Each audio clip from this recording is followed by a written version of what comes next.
нас научный этап принимает участие не 7 участников, а 6, поэтому у нас будут определенные изменения в расписании, да, то есть мы чуть-чуть пораньше закончим, но конкурсное испытание сегодня начнется в 3 часа, потому что мы так договорились. Хочу несколько организационных еще моментов сказать, что для сопровождающих, ну, поскольку у вас не так много, вы можете находиться все здесь, и, уважаемые участники сопровождающие, вы можете непосредственно для группы паузы перейти в свой второй. То есть это напротив, в данном случае. После обеда мы с вами работаем на втором этаже 218 кабинета. Мы в любом случае вас до 2 часов будем встречать здесь и сопровождать на второй этаж 218 аудитории, то есть также продолжение. Именно там состоится непосредственно общение с вами. Ну, я хочу вам пожелать, конечно же, успехов.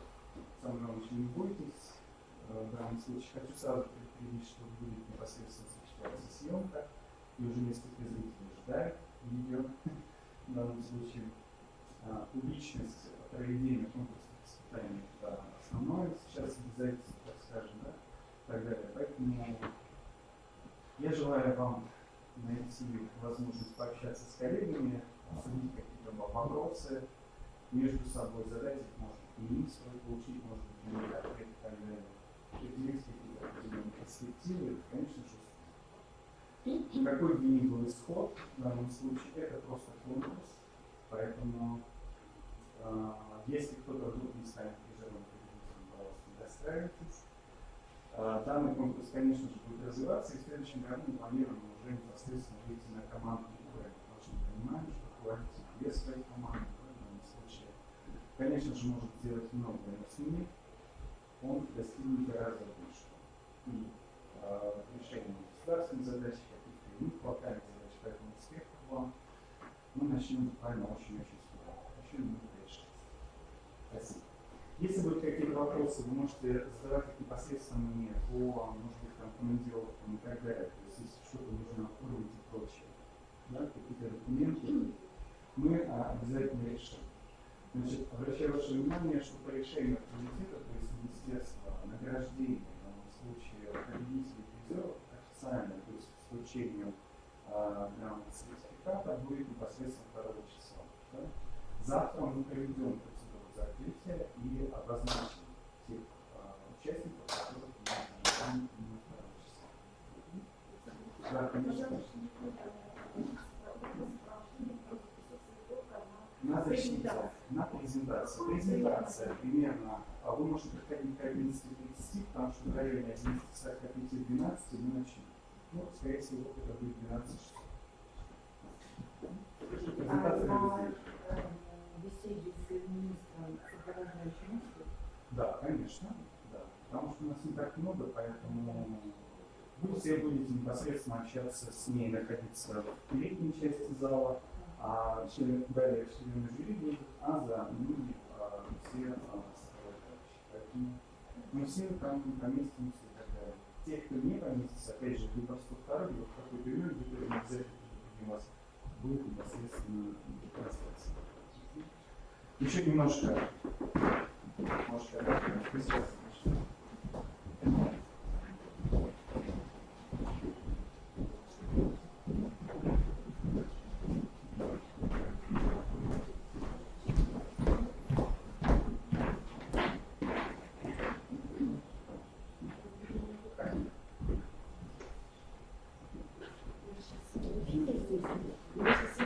Вы еще рано встали? Сейчас всегда не ответственное фото возложили. Что я пока положу книжки здесь. Давайте я сфотографирую вас за кадром, чтобы не скакать здесь. Я в руке играю. Я их могу в руке оставить. Ну, вы все равно присядете сначала. Вы же все равно присядете сначала. Ну да, я все не буду нравиться.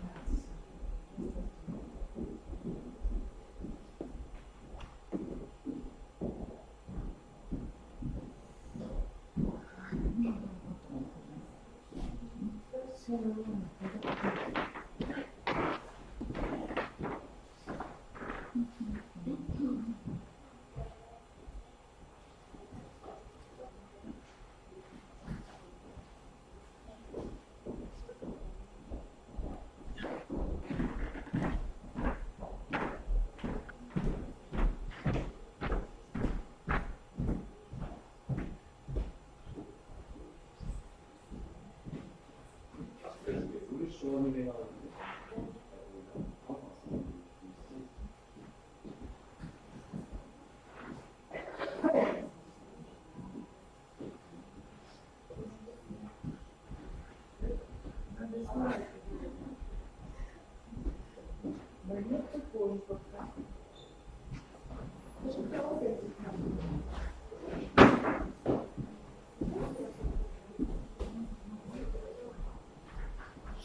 Здравствуйте.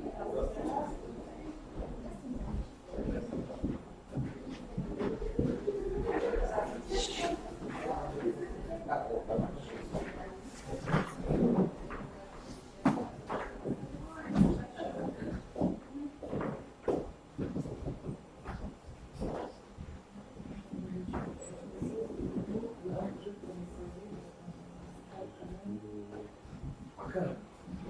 Я всегда готов. Но еще есть эти весенние каникулы, мы читали по школе. Да, весенние каникулы. Правда, у нас там депутат попал, что я не знаю. Я не знаю. Вы-то я с удовольствием, тем более в этом году такая погода.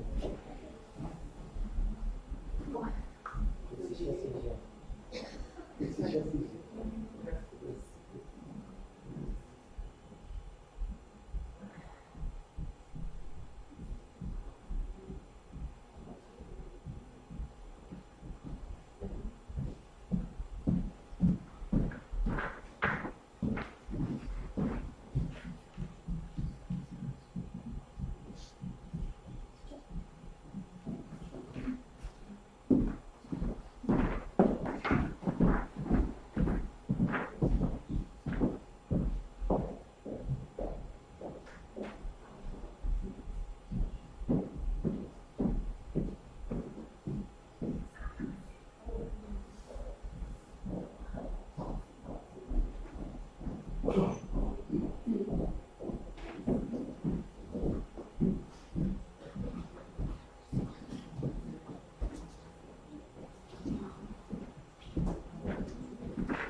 Ну, все будет столетие. Не слышал. Все будет сверху. Все будет. Все будет. Я точно. Он куда не приезжает, он сразу. Лучшая традиция. Лучшая традиция Советского Союза. Помните, сюда на ВПК приезжал сын Игоря Чапаева. И как появилась асфальтная дорога до ВПК? Это я хорошо помню, я в школе еще учился. Но это уже было другое государство. Так уже не должно быть. Но, тем не менее, лучше традиция третья.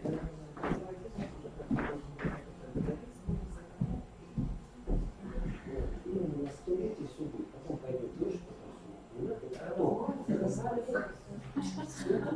Такое оптимистичное, я только что это прям все будет. По 100 тысяч каждому году. Кому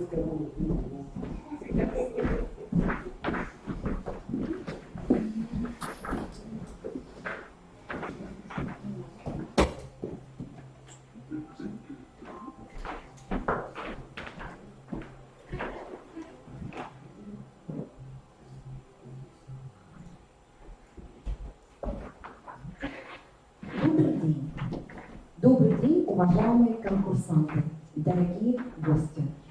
Я приветствую вас на церемонии открытия республиканского конкурса «Лучший директор школы».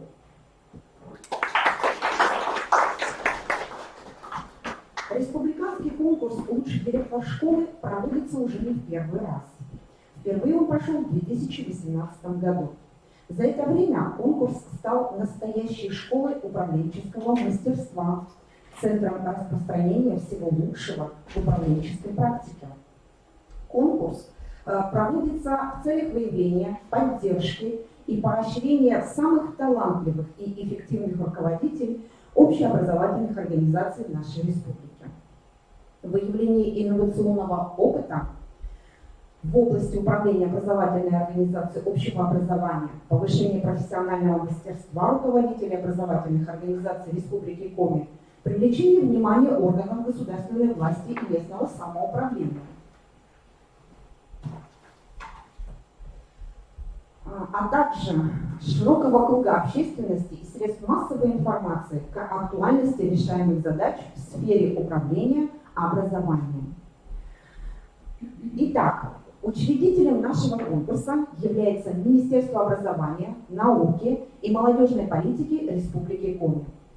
Научно-методическое и организационное методическое сопровождение конкурса осуществляет Государственное образовательное учреждение дополнительного образования Коми Республиканский институт развития образования.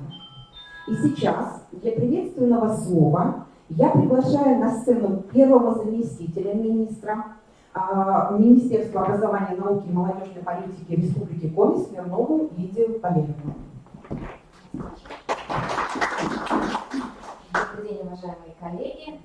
От имени министра образования, науки и молодежной политики Республики Коми Натальи Владимировны Якимовой приветствую всех участников уже третьего конкурса. Действительно, как сказали, наш конкурс – это в первую очередь площадка для того, чтобы вы смогли продемонстрировать свое профессиональное мастерство, свои достижения, поделиться с коллегами своим опытом, который вы на протяжении ряда лет уже накопили. Хочу сказать, что впервые в этом году в конкурсное испытание введено новое направление – это разговор с министром. Надеюсь, что для вас это будет не неожиданным конкурсным испытанием, но в то же время очень интересным, потому что по ряду других конкурсов профессионального мастерства мы видим, насколько для конкурсантов важно и значимо иметь непосредственно диалог с руководителем отрасли.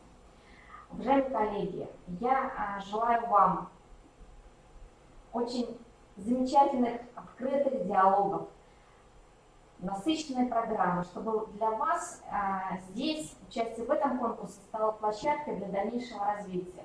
Очень надеюсь, что победитель будет достойно представлять нашу республику на федеральном уровне, что члены жюри отметят каждого из конкурсантов и найдут возможность в дальнейшем использовать ваш потенциал не только в рамках этого конкурса, но и в рамках других конкурсов профессионального мастерства. Желаю вам удачи, успехов и достижения новых профессиональных результатов.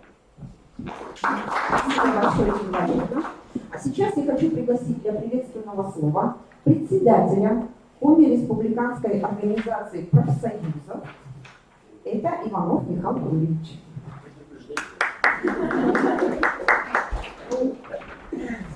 Добрый день, уважаемые участники, уважаемые гости. Ну, несколько слов хотелось бы сказать о удивительных людях, которые бросили нормальную работу и согласились стать руководителями. Это было в свое время для каждого из вас именно так, да? Значит, из старой детской задачки по математике, вот 2 землекопа, да, сделают эту работу за 5 дней. За сколько сделать 3 землекопа? Любому директору говорили так: ты должен сделать это за 2 дня, причем землекопов у тебя будет не 3 и не 2, ну, максимум 1,5. Но если ты этого не сделаешь, то, ну, вот и все. Поэтому вам приходится в вашей работе уметь договариваться с вашим коллективом, чтобы они работали как бы, ну, больше за меньшие деньги. Договариваться со спонсорами, с родителями, чтобы как-то поддерживать все это состояние. Потому что даже в той школе, где с горем пополам отремонтировали крыльцо над одним выходом, сказали сделать 8. Ну, пришлось сделать 8. Вот так вы это все умеете. Поэтому огромное вам спасибо за вашу работу. Я надеюсь, когда-то нашему профсоюзу удастся вернуть всех руководителей в лоно Трудового кодекса, и вам вернут ваши трудовые права. Мы с этим бьемся уже 5-й год, пока безуспешно. Я надеюсь, что нам эту задачу удастся выполнить. А вы, как бы, наверное, уже создали в республике такой клуб директоров, да? Только надо как-то его вот почаще вот встречаться, даже в условиях пандемии. Но за то, что сегодняшняя встреча произошла, я хочу огромное спасибо сказать и Министерству, и Институту развития образования. Уже 3-й конкурс, да? Легче всего было спрятаться за пандемией. Как это сделали наши коммунальщик, ну я не буду говорить, ну в общем очень много так повесили табличку, пандемия, все до свидания. Мы пошли по другому пути, используем все возможности, поэтому всем вам успехов в конкурсе. В этом конкурсе точно не будет проигравших, все что-то приобретут. Но просто надо выбрать, я так понимаю, представителей, чтобы на федеральном уровне нельзя пускать всех, да, надо одного. Ну, мы постараемся с этой задачей справиться. Успехов вам, спасибо. Благодарю вас, большое спасибо. Сейчас для приветственного слова я приглашаю на сцену руководителя Ассоциации педагогов и образовательных организаций Республики Коми, директора государственного общеобразовательного учреждения Коми Республиканский лицей при Сыктывкарском государственном университете Штину Александру Васильевну. Меня предупредили только что. В отличие от Михаила Юрьевича. Сергей, уважаемые коллеги, я так всегда, знаете, удивляюсь тому, что находятся смельчаки, которые подают заявки на участие в этом конкурсе, потому что вот у директора сидят, все директора, участники и неучастники, там вижу знакомые лица. Я ни за что не решилась. С каждым годом конкурс все сложнее.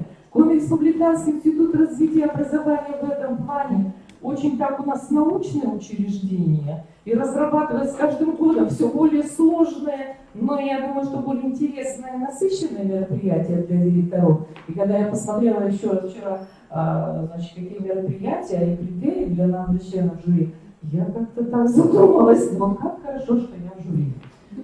И мне не надо там участвовать. Поэтому я хочу сказать, что вообще когда, что среди моих коллег, директоров, находятся такие люди, которые участвуют в таких данного вида мероприятиях и понимают, что здесь ведь главное получить заряд и опыт, и понимание того, что происходит, да, в отрасли, и какие нынче нужны руководители, и, наверное, соотнести себя с тем, что должно быть, и что на сегодняшний момент я из себя представляю, мне где вот найти еще для развития, да, вот траекторию какую-то. И вот в этом плане, мне кажется, конкурс очень важен, чтобы определить эту траекторию. И еще хочу порадоваться за вас, что вы, получается, по всем требованиям, которые конкурсантам предъявляются, являетесь эффективными, как сейчас принято говорить, менеджерами. Ну, действительно, это так. И я хочу пожелать вам, чтобы под вашим руководством, вашей образовательной организации, если еще какие-то есть проблемы, все-таки добились того, что стали с вашей помощью эффективных менеджеров, лучшими образовательными организациями Республики Коми, и тогда наше образовательное пространство будет развиваться и развиваться. Успехов во всем, вы все молодцы. Я ни за что не училась. Благодарю вас, большое спасибо. А сейчас я хочу представить наших конкурсантов. Когда я буду вас называть, пожалуйста, выходите к нам сюда, мы хотим на вас посмотреть. Итак, первый директор муниципального бюджетного образовательного учреждения «Кадетская школа» города Сосногорска Викчурин Юнир Рашитович.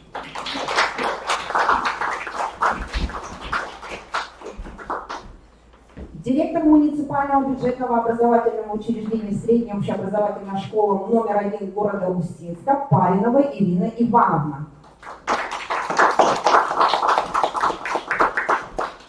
Директор муниципального автономного образовательного учреждения технологический лицей города Сыктывкара Пасынкова Лидия Ивановна. Директор муниципального общеобразовательного учреждения средняя общеобразовательная школа номер 16 города Ухты Тудалмина Евгения Юрьевна.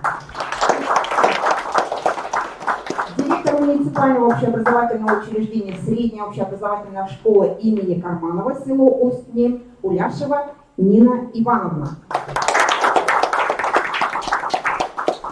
Ну и еще один конкурсант, директор муниципального общеобразовательного учреждения гимназия номер 6 города Воркуты Хмарук Наталья Вильеновна. Но сейчас я хочу поближе познакомиться с вами, а также наших членов жюри познакомить с вами. И хочу задать вам некоторые вопросы.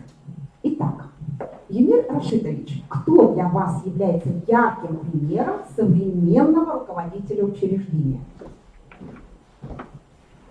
Конкурс начался, я понял, да? Пример? Да, Российская Федерация. Это мой первый директор, это Республика Мордовия, ту школу, в которую я пришел работать. Вот для меня это был директор, для меня был образец, и как раз я пытаюсь быть на него похожим. Поэтому это как первый учитель, тот же самый первый директор. Поэтому это для меня образец. Ирина Ивановна, расскажите, пожалуйста, о самом неожиданном для вас случае, связанном с руководством школы. Да, вопрос тоже, конечно, неожиданный, как и случай с руководством школы.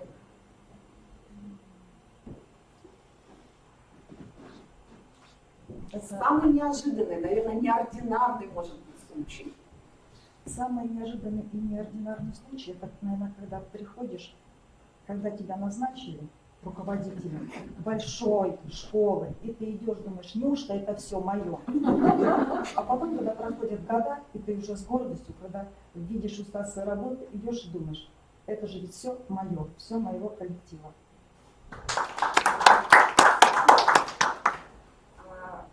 Следующий вопрос. Каково ваше управленческое кредо?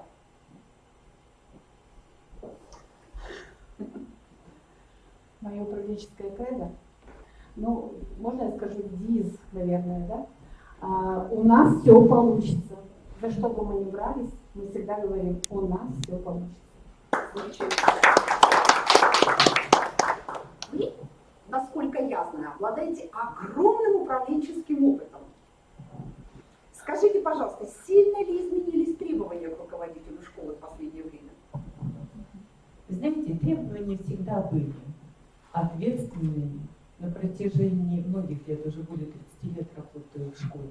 Если бы сегодня сказать, изменились только слова, названия, как вы сегодня обратили внимание, менеджмент появился. Но самое главное, на протяжении всех лет, чтобы глаза у директора горели, и чтобы он со своей командой любил свою работу и, конечно, детей. Дальше. Ну, мы, наверное, в свою очередь считаем, что это, наверное, самое важное и самое главное. Следующий вопрос. Являетесь вы, да, директором сельской школы? Это весьма такое уникальное и интересное в нынешнее время дело. Скажите, пожалуйста, а в чем вот эта уникальность современной сельской школы? И что влияет на управление ею? Ну, уникальность сельской школы в том, что сельская школа – это не просто вот какое-то заведение, учебное заведение. Это такой социокультурный центр, который соединяет всех участников, родителей, общественность, учителей, учеников. И вот здесь надо в управлении определить те моменты, которые бы соединяли всех этих участников, чтобы все участники этого процесса, образовательного процесса, получили все те требования, потребности и удовлетворения, запросы, которые бы они желали получить. Спасибо большое. Наталья Юрьевна, ну вам, наверное, самый трудный вопрос. Продолжите, пожалуйста, фразу. Лучший директор школы – это…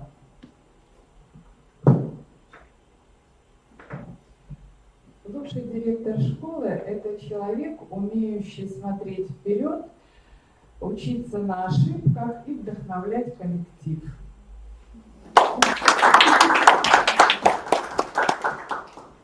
Спасибо вам большое, уважаемые конкурсанты. Прошу вас, проходите на свои места. Ну а теперь немножечко о том, что вас и нас всех ожидает. Итак, конкурс включает в себя два тура, это заочный и очный. Заочный тур включал в себя два конкурсных испытания. Это я директор и мои управленческие решения, с которыми вы успешно справились, и поэтому вы здесь. Ну а второй тур включает три испытания. Это формула успеха, стратегическое решение, ну и новшество, о котором мы уже говорили, это разговор с министром. А сейчас я хочу представить вам членов жюри, которые будут смотреть, наблюдать, ну и решать в итоге, кто будет лучшим директором. Итак, председатель жюри, ректор Государственного образовательного учреждения дополнительного профессионального образования Коми Республиканский институт развития образования, кандидат филологических наук, доцент, Китайгородская Галина Владимировна.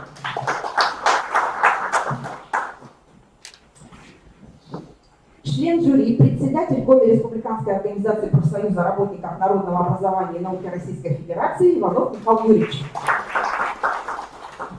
Руководитель Российского регионального общества знания Осипова Ольга Фаритовна. Директор муниципального бюджетного образовательного учреждения лицей номер 1 города Инты. Победитель республиканского конкурса «Лучший директор школы 2019» Резильян Жанна Игоревна. Замечательно, да, когда в рядах есть такие люди. Далее, член жюри, руководитель Ассоциации педагогов и образовательных организаций Республики Коми, директор государственного образовательного учреждения Коми Республиканский лицей при Сыктывкарском государственном университете Штин Александра Васильевна.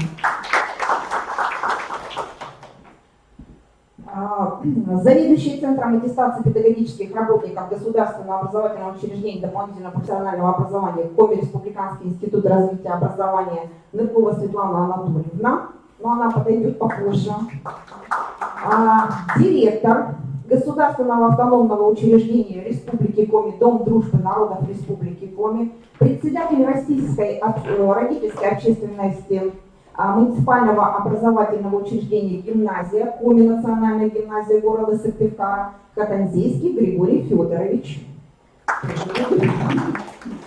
Заведующий Центром научно-методического сопровождения программы проектов в области образования Государственного образовательного учреждения дополнительного профессионального образования Коми Республиканский институт развития образования Аверин Александр Викторович.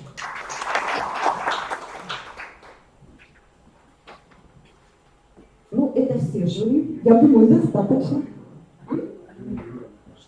Простите, кого-то забыла. Представьте, пожалуйста. Уважаемые коллеги, членом жюри у нас является Вашнева Лёля Егоровна, руководитель Института высшего образования Конкурс Республиканской академии государственной службы. Ну вот на сегодня все жюри, наше замечательное жюри, достаточно компетентное жюри, с разных областей, я думаю, поэтому будет достаточно интересно. Ну, а сейчас я хочу предложить слово Галине Владимировне для того, чтобы открыть конкурс. Уважаемые коллеги, участники конкурса и, конечно, профессиональные команды, которые, я знаю, что в онлайн-режиме поддерживают каждого из вас. Конкурс имеет свою историю, но мы понимаем, что сегодня мы на этапе становления профессиональной концепции конкурса. Именно государственная политика в сфере образования определяет сегодня палитру конкурсных испытаний, в контексте которых мы должны вместе с каждым членом жюри оценить управленческие компетенции, которые сегодня позволяют нам на уровне нашей республики выявить лучшего директора школы. Что же такое управленческие компетенции? Это вопрос, который сегодня находится в профессиональном внимании многих представителей нашего сообщества. Сегодня только формируется процесс аттестации руководителей. Сегодня наша республика включается в апробацию новых исследовательских подходов к компетенции руководителей. И именно благодаря конкурсному движению, благодаря каждому из вас, наша республика, включается именно формирование не только образа, но и процедуры оценки руководителей. Да, иногда мы говорим, что руководитель – это менеджер. Но самое главное, и я услышала сегодня, что руководитель – это лидер профессиональной команды. Что сегодня директор школы действительно это лицо, которое отвечает за государственную политику не только в своей школе, а в организации, как в социокультурном центре, который сегодня в центре взаимодействия и педагогов, и родителей, и обучающихся.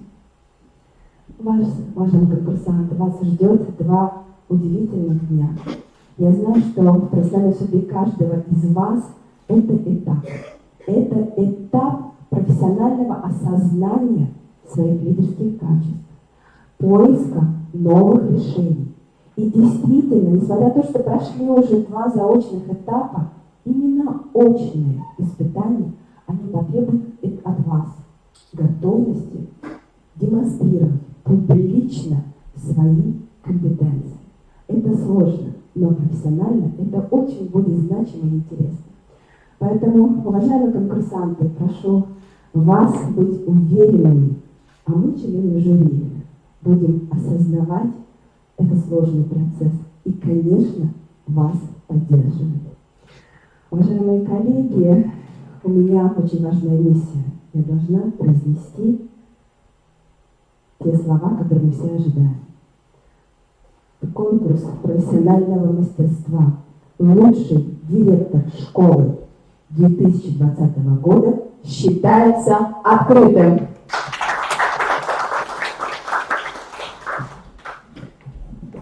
Ну вот и начался, и открыли мы наш конкурс. Сегодня вас ждут интересные испытания. Завтра. И в итоге мы узнаем лучшего, самого лучшего. Скорее всего, лучшего из лучших, можно так сказать. Потому что у нас нет плохих. У нас есть все замечательные, самые лучшие, самые талантливые наши руководители. А сейчас я хочу вас всех пригласить на сцену, так сказать, и сфотографироваться для начала всех вместе.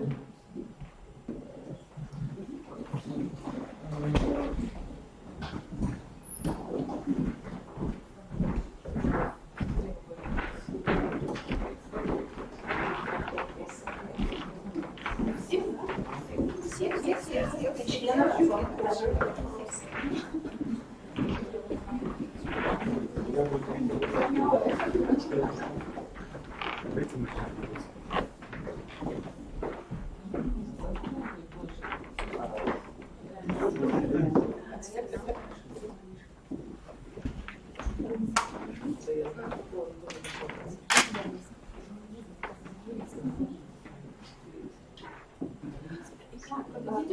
Тише, пожалуйста. Александр Михайлович, проектор выключите, пожалуйста.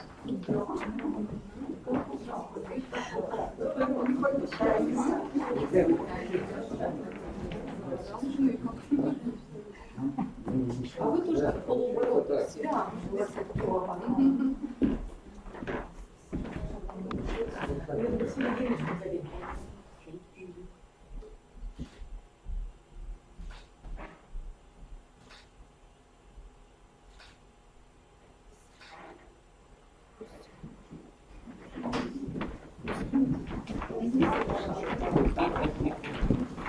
Уважаемые участники, уважаемые члены жюри, через 10 минут мы начнем конкурсные испытания. Уважаемые члены жюри, я предлагаю вам подняться 204 кандидатуру.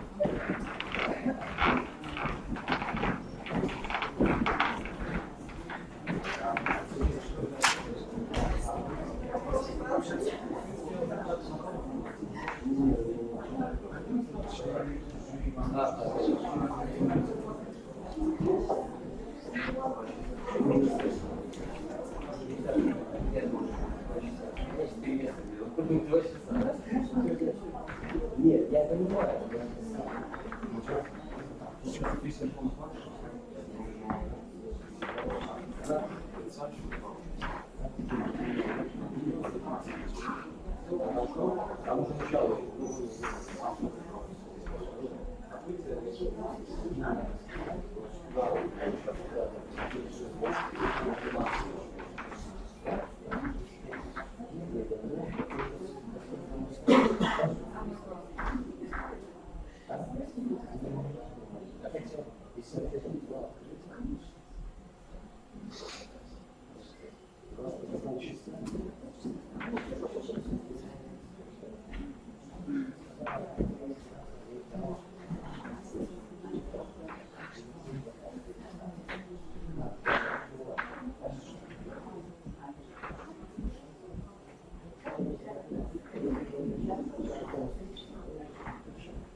Как удобно щелкать какой?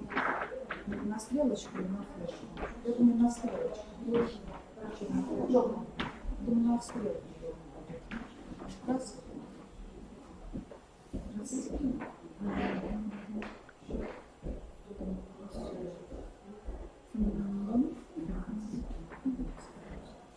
Сейчас видео может быть.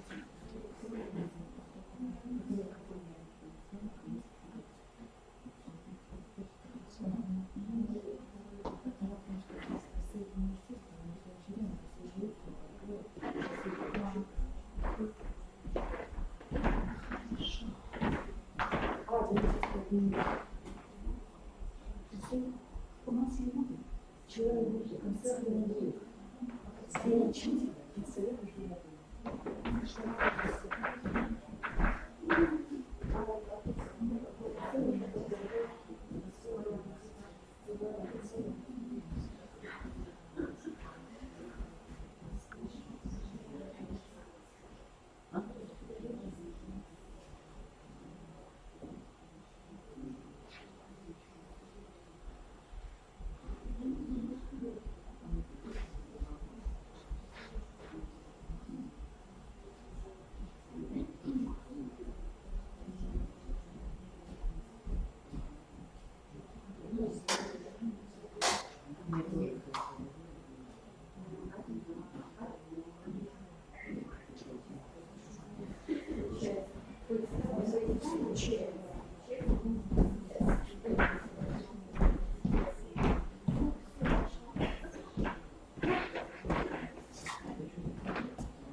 Если вам нужно больше, они здесь.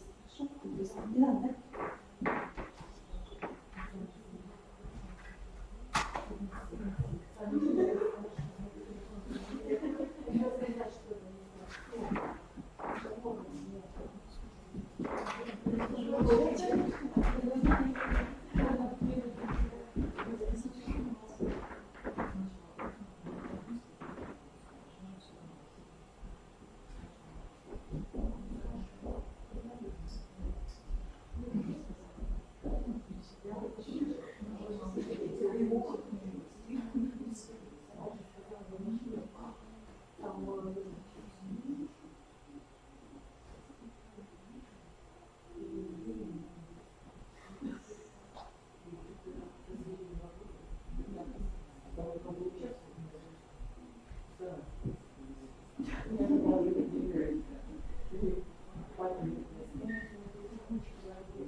сейчас исходит.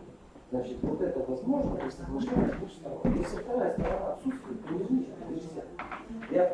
Они же ведь как бы рассуждают. В трудовом кодексе написано, что все, что ты не представишь, это все, которые пришли. Вопрос. Я юристом. Вот это.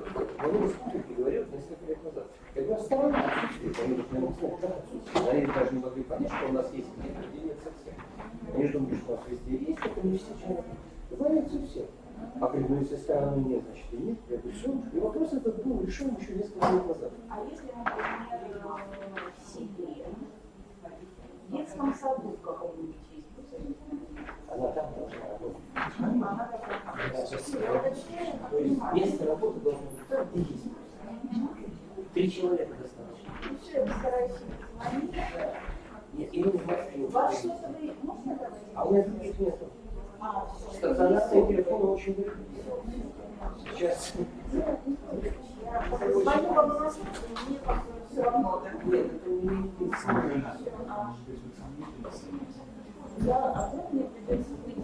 Потому что монитор наш монитор. Одна даст. Да, честно говоря, а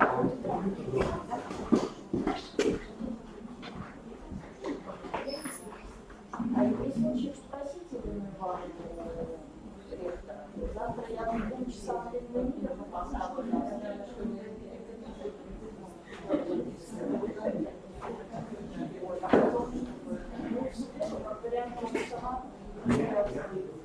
Нет, я там туда. Они просто в разное время.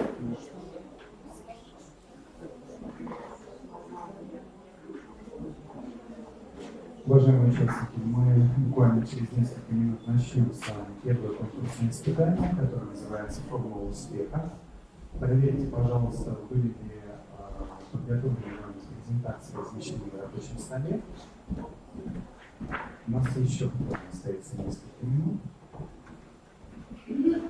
Для удобства мы попросим вас, конечно же, говорить в микрофон, потому что будет съемка, мы вам его обязательно предоставим. Прежде чем мы с вами начнем, я хочу напомнить вам о регламенте. Каждому участнику представляется 20 минут для представления своего управленческого опыта. И это может быть отчасти и в интерактивном формате, как это заявлено непосредственно в положении. И далее члены жюри в течение 10 минут будут задавать непосредственно вам вопросы. Хочу также напомнить, каким образом определилась очередность после жеребьевки, которую мы провели перед началом нашего конкурса. Первой выступает Ирина Ивановна Паринова, далее Нина Ивановна Уляшева, далее Юрий Рашкович Викчурин. После 3 выступающих мы с вами сделаем небольшой перерыв, кофе-паузу. И, уважаемые сопровождающие, уважаемые участники, мы попросим вас перейти в 102 аудиторию, члены жюри, поднимемся в комнату для работы членов жюри 204. И далее, после того, как мы завершим непосредственно конкурсные испытания для первых 3 конкурсантов, мы определимся со временем, потому что мы понимаем, что оно будет таким гибким, и обозначим время для кофе-паузы. После кофе-паузы продолжит конкурсное испытание Лидия Ивановна Пасынкова, далее Ирина Юрьевна Тупомина и завершит непосредственно конкурсное испытание, первое конкурсное испытание «Формула успеха» Наталья Еленовна Маркова. Уважаемые конкурсанты, уважаемые члены жюри, уважаемые сопровождающие, уважаемые команды, мы начинаем наше конкурсное испытание, и для представления своего управленческого опыта я приглашаю Ирину Ивановну Парину.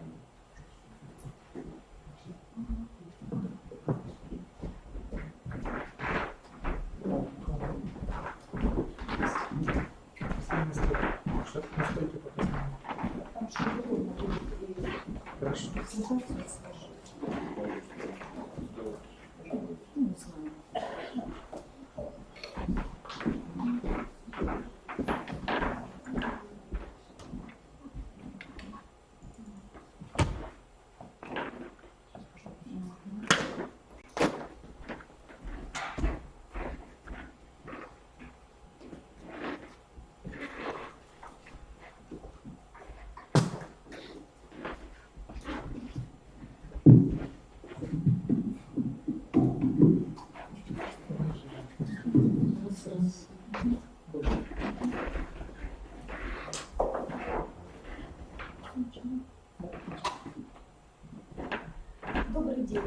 Уважаемые коллеги, если у вас есть яблоко, и у меня есть яблоко, то мы обменяемся с вами, обменяемся этими яблоками, то у вас у меня будет по одному яблоку. А если у вас есть идеи, и у меня есть идеи, и мы обменяемся своими идеями, то у нас у каждого по две идеи. С этих слов я к нам дошел и хочу начать презентацию своих формах успеха.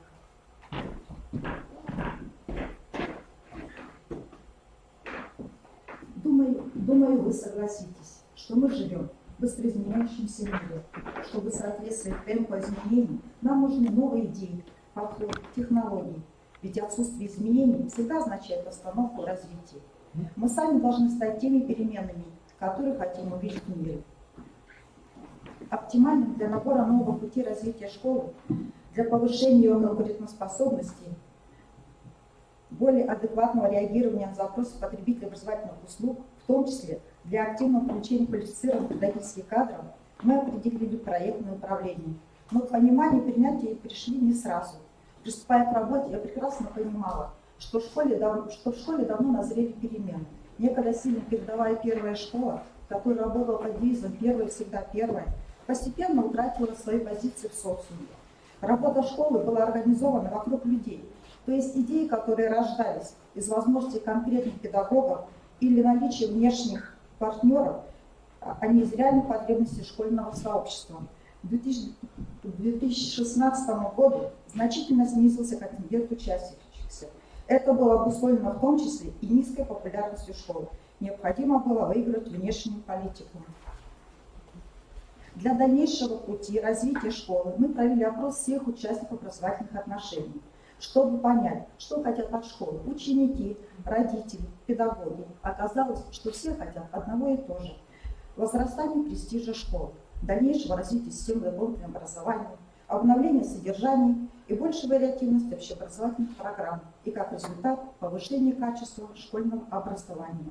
Этим путем мы пошли. Начать решили с вопроса информационной открытости школы, поскольку считаю, что занимает это важное место в системе управления, контроля и обеспечения качества образовательных услуг.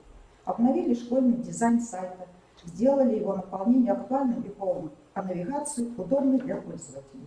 Информационные материалы, размещаемые на официальном сайте школы, достаточно востребованы.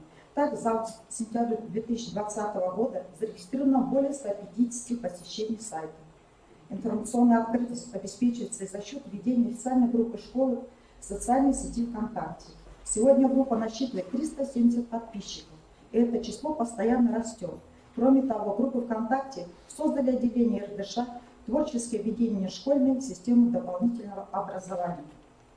Все начинания эти мы смогли осуществить через проектную деятельность. И я поняла, что использование проектного управления может действительно обновить школу, сплотить коллектив, решить конкретные проблемы в условиях ограниченности имеющихся ресурсов.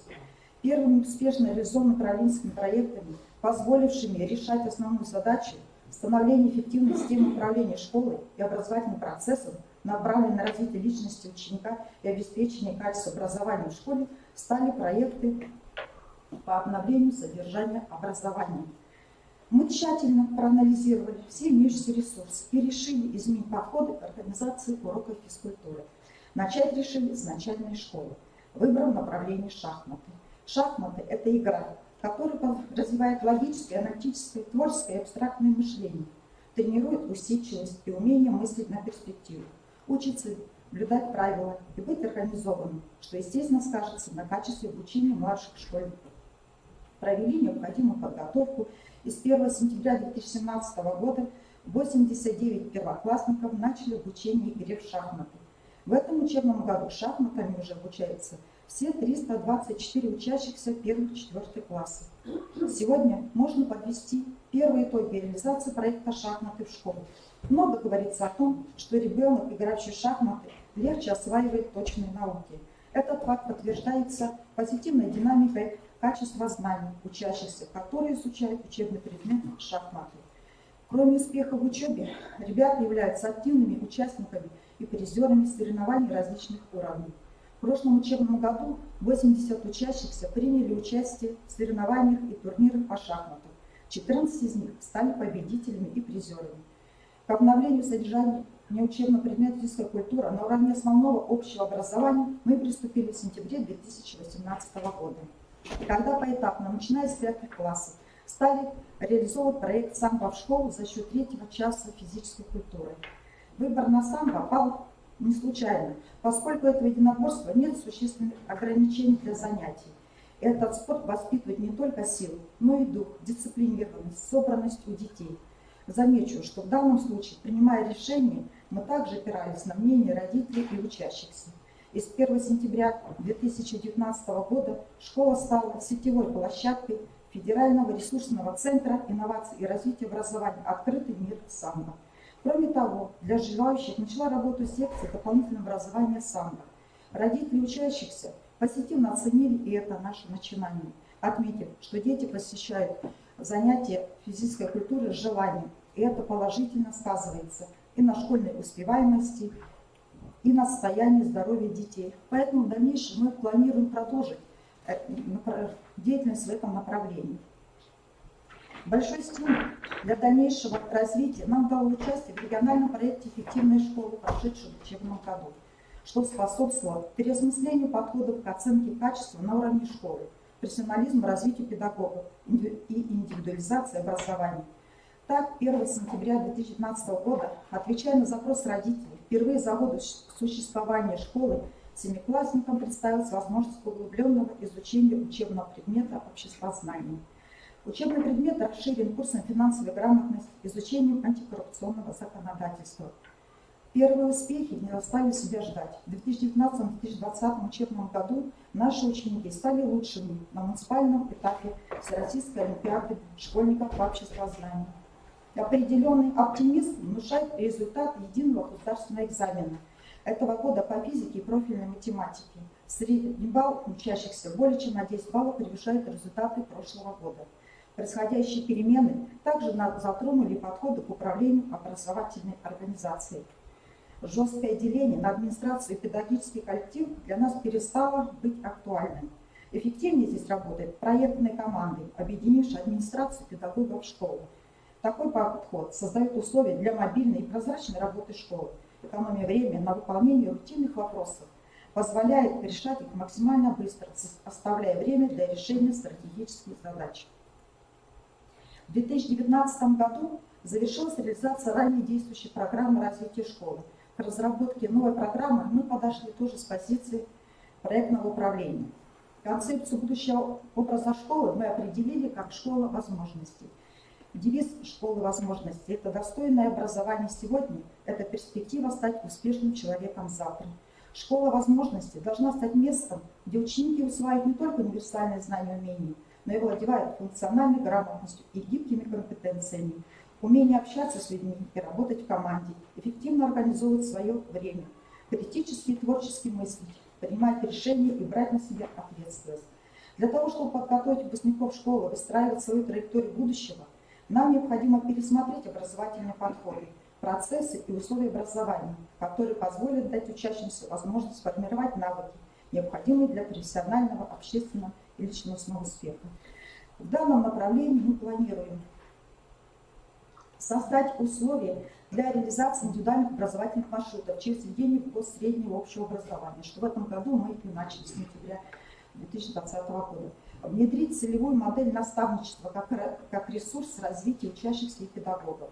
Создать центр образования цифрового гуманитарных профилей «Точка роста» как пространство формирования гибких компетенций у школьников, интеграцию общего и дополнительного образования детей.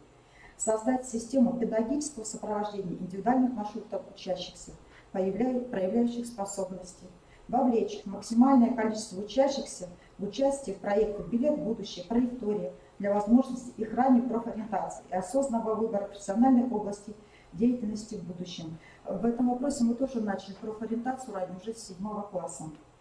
Обновить содержание и метод дополнительного образования детей через участие в проекте по созданию IT-клуба. Создать качественно новый уровень библиотечно-информационного обслуживания участников образовательных отношений. Обновить внутренний школьный дизайн, оборудование, мебель в соответствии с потребностями современного образования и безопасной образовательной среды. Воплощение концепции школы возможностей мы реализуем с позиции проектного управления в соответствии с основными направлениями национального проекта образования. Такими проектами, как современная школа, успех каждого ребенка, учитель будущего, цифровая образовательная среда. Цель программы развития «Школа возможностей» – это создание современной образовательной среды, способствующей качественному образованию через интеграцию общего и дополнительного образования с учетом возможности выстраивания учащимся индивидуальной образовательной профессиональной траектории. Инструментами достижения цели служат 3 портфеля проектов. Современная школа, современный учитель, включающий в себя подпроекты. Индивидуализация образования, наставничество как драйвер качества образования и точка роста. Следующий портфель – территория успеха, проекты. Одаренный ребенок, моя территория будущего, IT-клуб. И портфель «Современная инфраструктура» с проектами «Информационно-библиотечный центр» и «Умное пространство». Каждый из проектов не только детализирует задачи, способствующие достижению целей развития школы, но и позволяет своевременно наносить коррективы в работу педагогического коллектива по достижению планируемых результатов.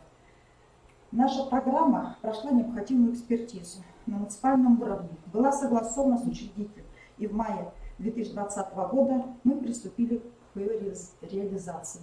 Возможно, мы где-то все же ошибаемся или сомневаемся, но та поддержка, которую я получила от жителей микрорайона, а прежде всего это мои родители, на прошедших выборах в Совет города, говорит о том, что мы все-таки поступаем и все делаем правильно. И школа, которая была вчера рядовой, ничем не отличающейся от других, завтра станет другой, современной, интересной, успешной. И в завершении своего выступления я бы хотела вам, уважаемые члены жюри, коллеги, подарить на память сборник творческих работ усинских школьников, в том числе талантливых учеников моей школы.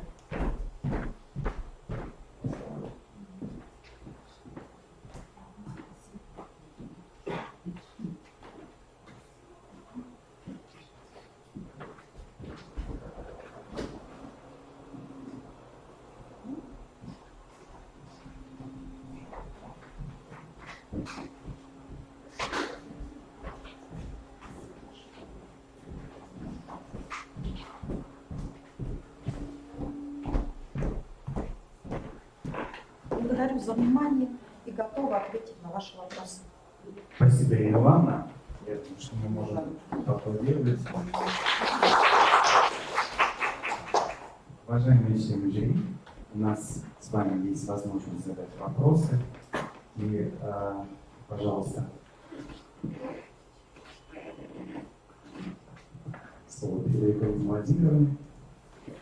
Уважаемая Ирина Ивановна, к сожалению, мы не можем сейчас публично оценивать ваше выступление, но я понимаю, что действительно сегодня вы представляли тот путь, который вы прошли в течение последних лет.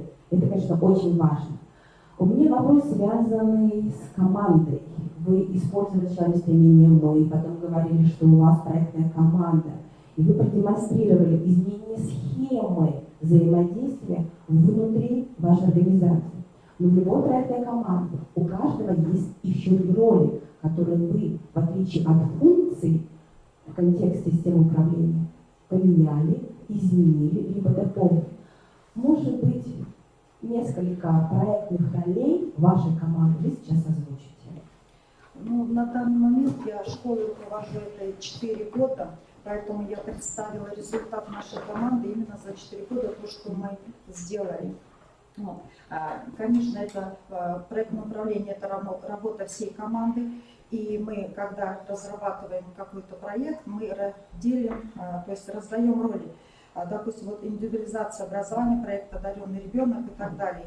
То есть, значит, кто-то отвечает у нас за ресурсное обеспечение, кто-то у нас отвечает за риски, которые мы с ними определяем. Также задачи, и, естественно, мы все идем к определенной цели, поставленной цели, чтобы этот исход нас удовлетворял, конечно, желание учащихся и родителей. Спасибо, Ивановна. Пожалуйста, еще вопросы, уважаемые члены жюри. говорили о новом способе управления, в общем-то, проектном управлении, представили проектный портфель. Да? И вот в продолжении непосредственно вопроса Галины Владимировны, не о ролях в данном случае, а в целом, как это изменило, может быть, коллектив в разных аспектах. Это может быть социально-психологический климат, взаимодействие между администрацией и педагогическим коллективом. То есть какие изменения или эффекты при этом вы можете уже обнаружить или назвать? Конечно, изменения очень большие произошли это вот за этот период, потому что когда я пришла, управление было такое, я и заместитель директора. Вот мы решаем, так выносим на педколлектив, мнение услышали и как-то его здесь дальше делаем. Но когда стала у нас проектная команда работать, мы все проекты разбили на команды. Во-первых, это очень сплачивает коллектив, командная работа. Чувствуешь сразу поддержку, рядом плечо товарищей и большую ответственность за члена своего коллектива и за члена по команде, который работает в данном проекте. Спасибо. Вопросы? Да, я хотела бы тоже продолжить вопрос по проектному управлению, потому что ведь это самое сложное — определить и роли, и каким образом формируются ваши команды, кто их возглавляет, и каким образом вы выруливаете в сложных ситуациях. Ну, когда у нас сформированы определенные портфели, мы смотрим уже, либо это заместитель директора, который курирует данное направление, либо это опытный учитель, который давно уже здесь работает, то есть имеет наработки, навыки в этой работе именно по этому вопросу. И поэтому, значит, руководящие должности так у нас и раздаются. Ну, пока вот мы только в начале пути, здесь я уже сказала, да, программа тут в 2020 году у нас зарегистрирована, проблем пока у нас нет. Вот, а дальше будем смотреть, будем находить ситуации, будем разговаривать и решать проблемы по мере поступления. Вы в своем выступлении в самом начале сказали, что школа, престиж школы. И скажите, пожалуйста, изменился ли действительно престиж школы? То есть увеличилось, например, количество учащихся? Да. Как изменилось мнение родителей, то есть родительской общественности в отношении школы? Ну, значит, конечно, престиж школы с каждым годом у нас меняется. Во-первых, у нас увеличивается, как вы правильно сказали, количество учащихся увеличивается. Далее, значит, я уже сказала, что родители меня поддержали мою кандидатуру, да, на выборы в Совета города, так как они, надеюсь, верят в наш коллектив, верят в нашу школу, в ту школу, куда ходят и учатся их дети. Подтверждение у нас идет государственной, только аттестация качества повысилась. Я до этого была директором несколько лет вечерней школы. И разница очень большая. Почему я ушла с вечерней школы? Потому что мне хотелось что-то делать. Хотелось, чтобы педагоги участвовали в конкурсе, чтобы дети участвовали, чтобы это было значимо, чтобы нас видели, слышали и так далее.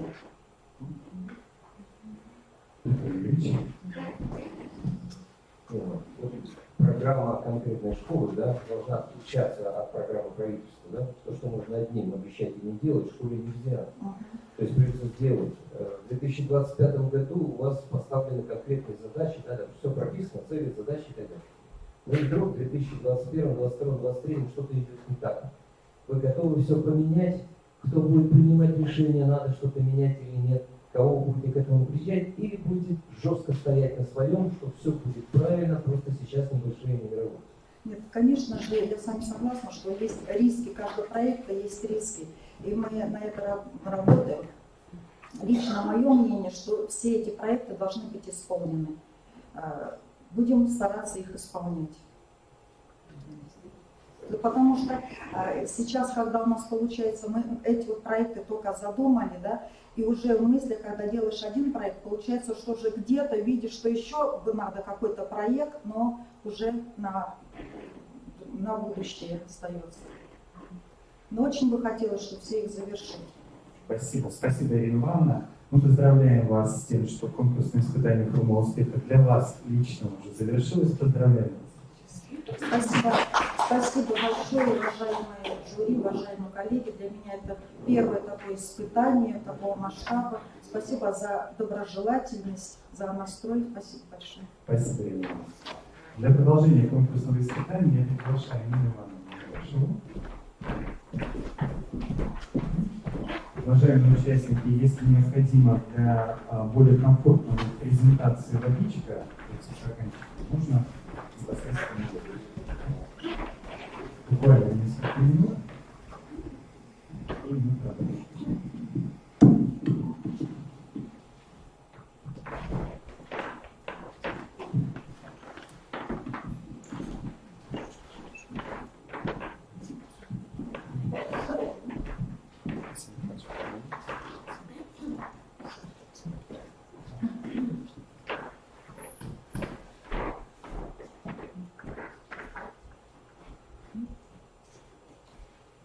Уважаемые члены жюри, уважаемые участники конкурса, разрешите мне представить свою формулу успеха. Школа – это особый мир детства, это удивительная среда, где директор принимает сразу несколько ролей – сценариста, актера, организатора, друга, наставника. Работа директором школы дает огромное поле деятельности для реализации проектов и новых идей. Школа, где я работаю, находится в селе Устне Усть-Коломского района. Это красивое старинное коми-село. Село находится на правом берегу реки Вычегда. Село отдалено от районного центра и города Сыктывкар. И наша школа, как и образовательная организация любой сельской местности, является не только учебно-воспитательным заведением, но и является социокультурным центром, центром развития творчества. В школе обучается 148 учащихся из 5 населенных пунктов. 81 учащийся ежегодно подвозятся 4 автобусами. Это населенные пункты Коми-села и поселок Смолянка. Это бывший лесной поселок, в котором сосредоточены люди разных национальностей.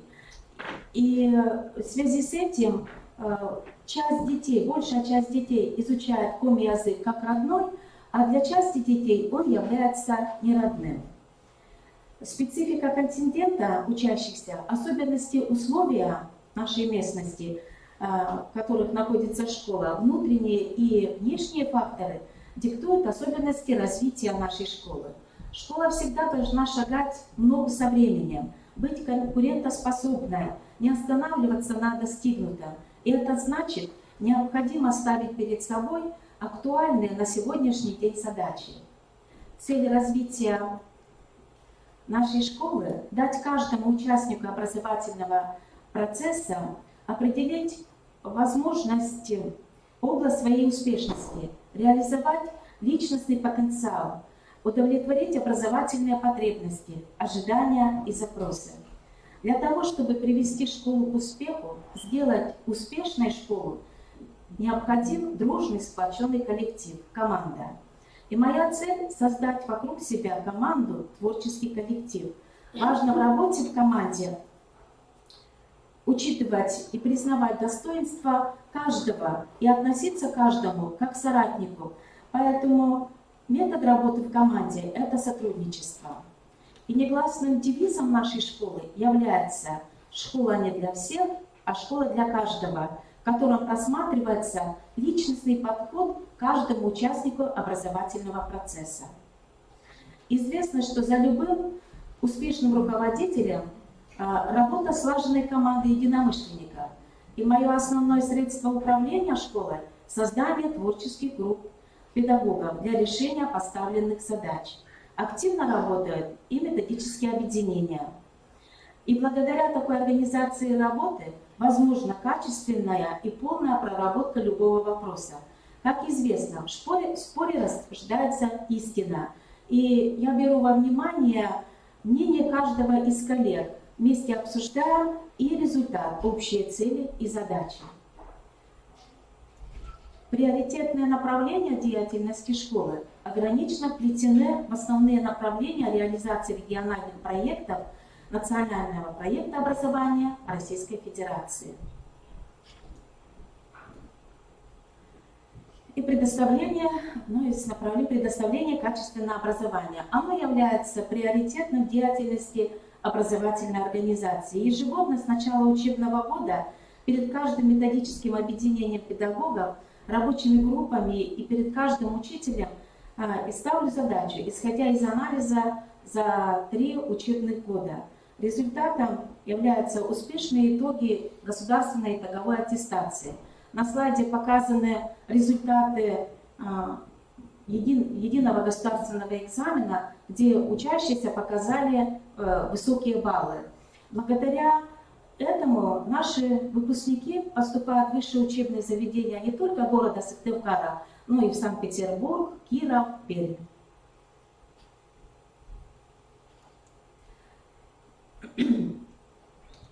Система поддержки одаренных детей. Школа является активным участником конкурсов олимпиад всех уровней. Ежегодно учащиеся принимают участие в региональном этапе Всероссийской олимпиады школьников и становятся победителями и призерами. При подготовке к олимпиадам активно используются также ресурсы организации населенного пункта. Например, по предмету ОБЖ в отработке практической части помощь оказала пожарная часть. Сельская библиотека помогла в подборе литературы и произведения искусства. А призеру регионального этапа олимпиады по предмету география, члену школьного лесничества, практическая помощь по работе с картами оказала Усневское лесничество.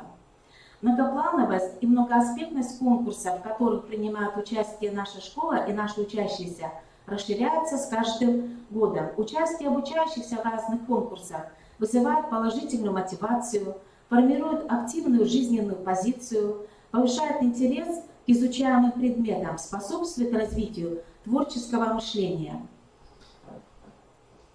Одно из важных направлений в школе является реализация этнокультурного образования.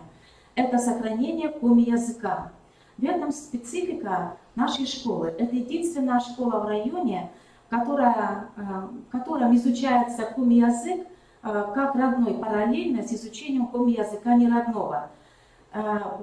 Мы провели совместно с учителями большую работу с родителями, учли мнение всех родителей и смогли организовать изучение коми-языка в одном классе, так как у нас классы небольшие, в одном классе деля на 2 группы с изучением коми-языка как родного и с изучением коми-языка как неродного.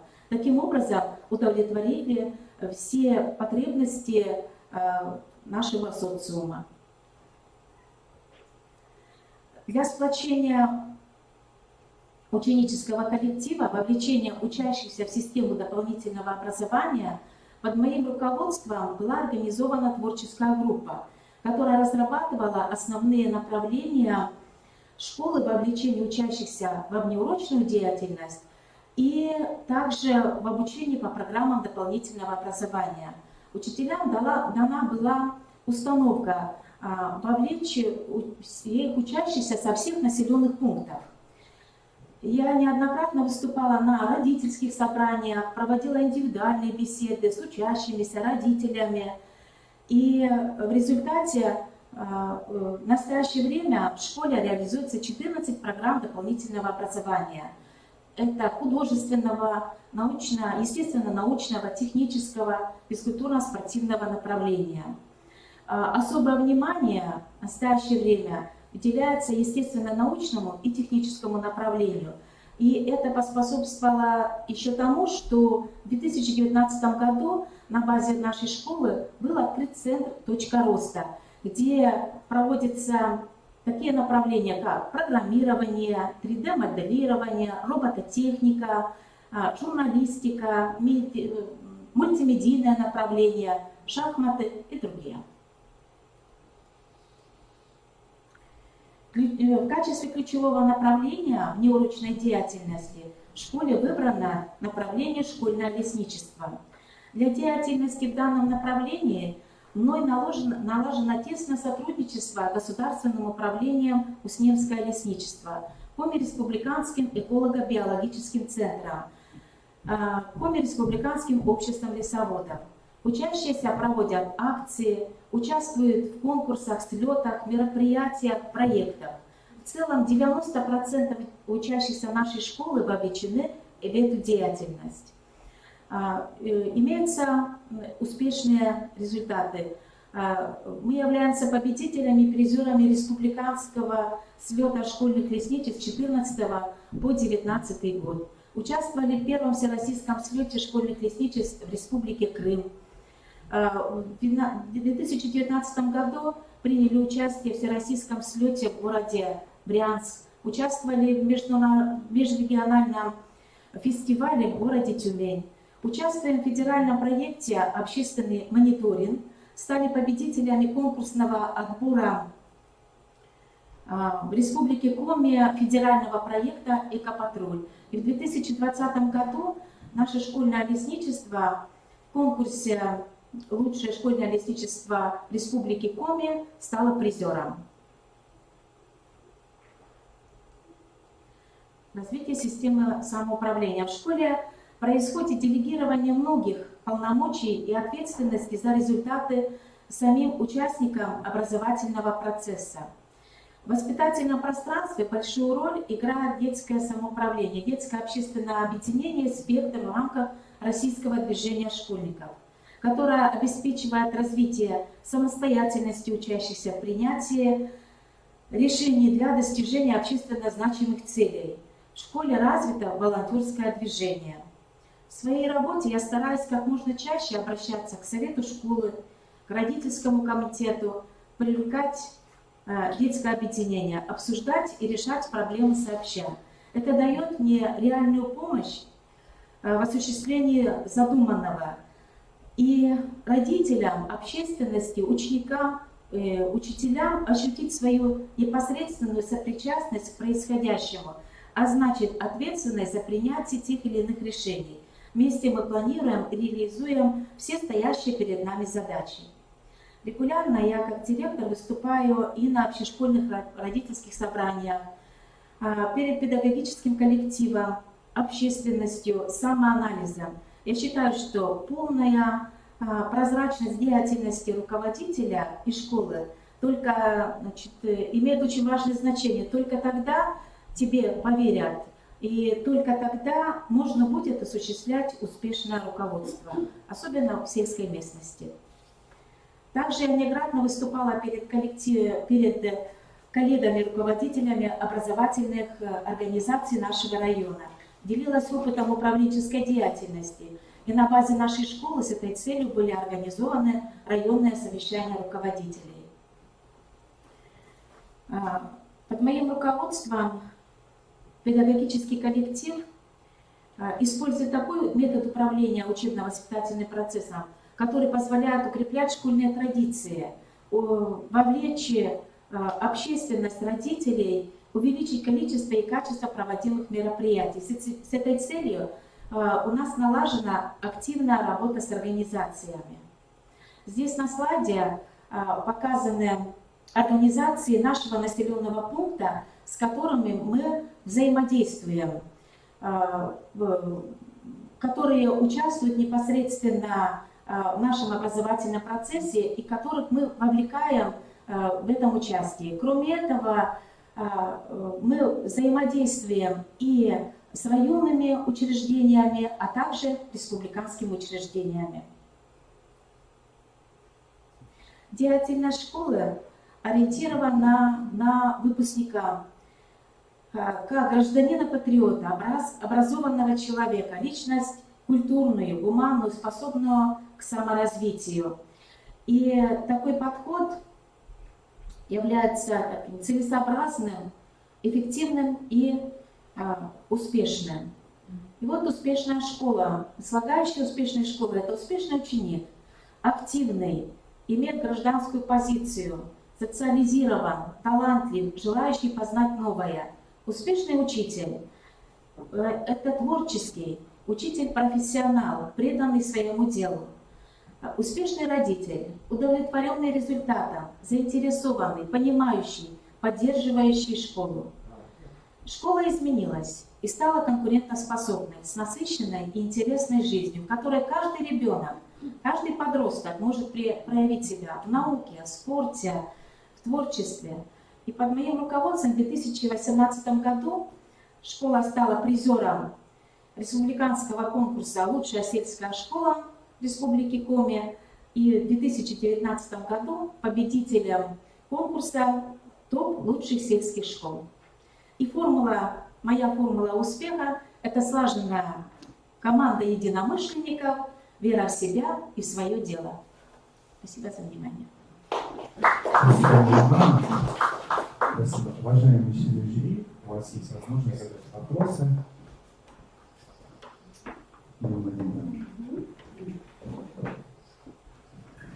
Нина Ивановна, очень важное выступление. Очень рада, что действительно мы вас знаем как победитель республиканского конкурса, который в этом году был в условиях пандемии, к сожалению, не так, может быть, публичен, но все равно важно, конечно, что сегодня мы видим вашу формулу успеха.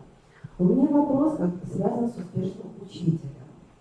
Мы осознаем, что ваша профессиональная команда, творческая команда, она, конечно, нацелена на результат. И мы понимаем, что вы большое внимание уделяете профессиональному развитию, самообразованию ваших педагогов. Вот какие технологии вы используете для того, чтобы мотивировать педагога и настраивать его на самообразование, на профессиональное развитие? Ну, у нас педагогический коллектив не такой большой, он достаточно разнообразный, но, как и в любой сельской школе, преобладающим являются учителя уже со стажем. Молодых учителей у нас немного, поэтому в первую очередь для повышения уровня квалификации для учителей используется наставничество. У нас учителя-стажисты прикреплены за учителями молодыми, которые недавно пришли в школу или пришли в нашу школу из других учебных заведений. И это тесная связь между учителем-стажистом, который может поделиться своим опытом, который может предложить учителю. Это играет очень важное значение, большую роль. Кроме этого, в школе постоянно проходят семинары, на которых обсуждаются те или иные вопросы. Рассматривается, обсуждение происходит, совместное обсуждение происходит, и приходим к какому-то определенному выводу.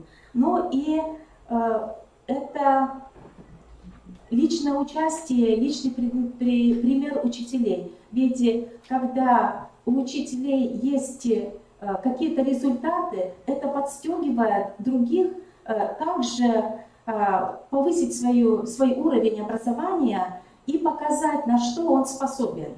Благодаря этому мы, вот такому взаимодействию, мы уже несколько лет подряд участвуем в конкурсе «Учитель года», в республиканском конкурсе, и у нас ежегодно учителя являются призерами этого конкурса. Спасибо, Нина Ивановна. Пожалуйста, еще вопросы? Светлана. Нина Ивановна, вы опытный управленец, и вот вопрос у меня будет, может быть, продолжение вопроса Галины Владимировны про ценностные результаты вашего управленческого опыта. Не секрет, что такая школа, да, по сути, является для села социокультурным центром, а в данном случае для ряда сельских поселений. Да. Были ли у вас наблюдения, да, может быть, не научно обоснованные, но опытно-практические, связанные с изменением социально-психологического портрета родителей? Да, социально-психологический портрет родителя меняется. Если взять еще периоды 90-х, может быть, даже раньше годов, то жители села и родители, они относились непосредственно к школе несколько по-другому.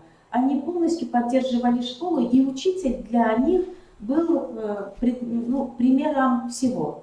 В настоящее время, вот после 90-х годов, вот этот период, он как-то немножко изменил мировоззрение родителей, у более молодых родителей. Поэтому здесь такое произошло некоторые изменения в сторону того, что школа вообще должна это сделать, а родитель как бы вот он немножко ни при чем.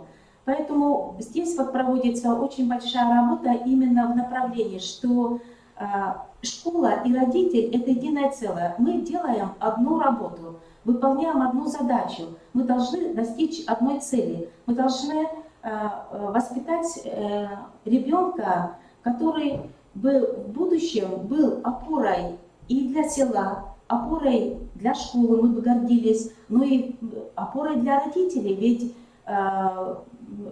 от родителей ведь никуда не уйти. Поэтому здесь вот достаточно сложно, но мы работаем. Пожалуйста, еще вопросы.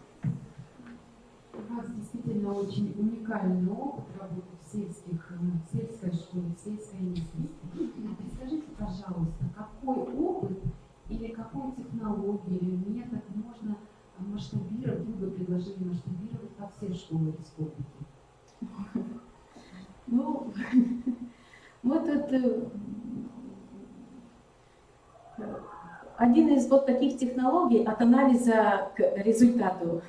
Потому что проанализировав все то, что вот было, что вот имеется, мы вот и пришли к такому выводу, что вот надо что-то изменять, надо включаться в деятельность. Потому что если в сельской местности есть своя специфика, если сам никуда не будешь проявлять себя, не будешь контактировать, может быть, с учебными другими заведениями, то, наверное, так и останешься такой невзрачной сельской школой. Родителям, тут, понимаете, у нас получается, что родители не могут выбрать школу. Да? Они должны отдать ребенка там, где они живут. Поэтому для того, чтобы школу заметили, чтобы она была на слуху не только в селе, не только в районе, но и в республике, и даже вот на России, должны вот именно проводить вот эту работу. И вот анализ этой работы и движение к результату, это, кажется, самое главное.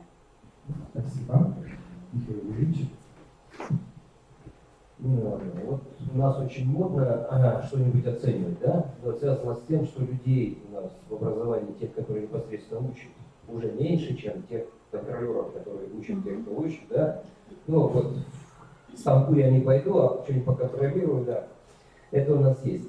Так вот, в этой связи, вот вы как сможете отстоять, что вот особенности сельской школы, вот, что только в сельской школе подвластно вот этот уровень и сохранения языка, и культурных традиций объяснять? Как вы сможете отстоять, что оценивать сельскую школу надо особенно, не так, как все, что в классе не должно быть больше 10 человек, вот так очень говорят, почему у вас там мало, оптимизация и так далее, и так далее. В общем, вы понимаете, да, вы как бы являетесь представителем тех людей, позиции которых, от гражданских, так сказать, позиций, зависит вот, в каком виде сохранится сельская школа и все, что от нее зависит. Какие у вас козыри в рукаве? Расскажите. Ну, если посмотреть всю статистику, то мы знаем, что в России сельских школ больше, чем, скажем, школ крупных. И сельская школа, действительно, школа, она особенная. Если даже взять в нашем районе, то у нас это небольшая, ну, малокомплектная, конечно, мы ее не назовем, потому что это средняя школа. И вот сохранение села. Ведь село оно дает. И человек, ребенок и любой житель в селе, он очень близок непосредственно к земле. Да, поэтому и к природе, непосредственно близок к тем традициям, которые заложены в этом населенном пункте. Наше село – это коми-село, старинное коми-село. Поэтому, когда у нас стал вопрос, мне поставили вопрос перехода на обучение коми-языка как неродного, так было, конечно, бы проще. То есть взяли и перевели бы, и не было никаких проблем. Но ведь если мы перестанем общаться на своем родном языке, это ведь для нас родной язык, он ведь переходит из поколения в поколение. Если мы не сохраним культуру коми-села, то впоследствии это село, может быть, и исчезнет.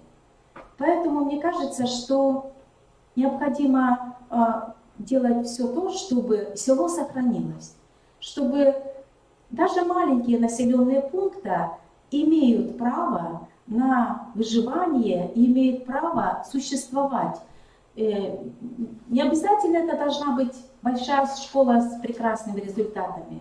Это может быть маленькое село, маленькая школа, но из которого вырастут хорошие люди, из которого вырастут преданные люди, которые в будущем будут, так скажем, потенциалом, ресурсом нашего государства. Спасибо. Спасибо. Спасибо, Нина Ивановна. Мы поздравляем вас с завершением конкурса испытаний «Формула успеха» и приглашаем пройти в зал. Спасибо. Спасибо. А я приглашаю следующего участника, Юрия Рашидовича Викчурина, для продолжения конкурсного испытания. Пожалуйста.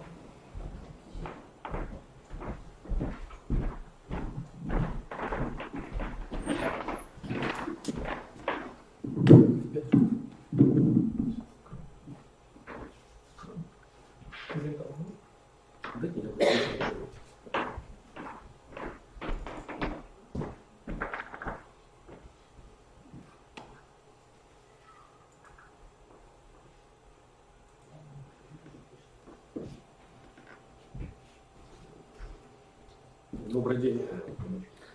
Конкурсное испытание называется «Формула успеха». Для себя я вывел такую формулу. Успех – это цель, умноженная на приложенный труд для ее достижения.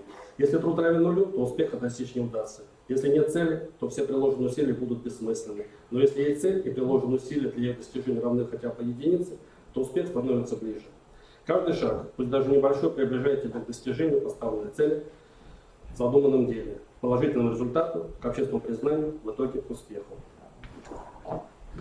Я считаю, что успешным можно считать руководителя, который создал собственное образовательное пространство в рамках учреждения, смог реализовать свои представления о воспитании и обучении, обеспечил условия для самореализации детей педагогического состава, сформировал среду, где комфортно всем, и детям, и взрослым. Настоящий руководитель не появляется сразу в один момент, он взвешивается постепенно методом проб и ошибок.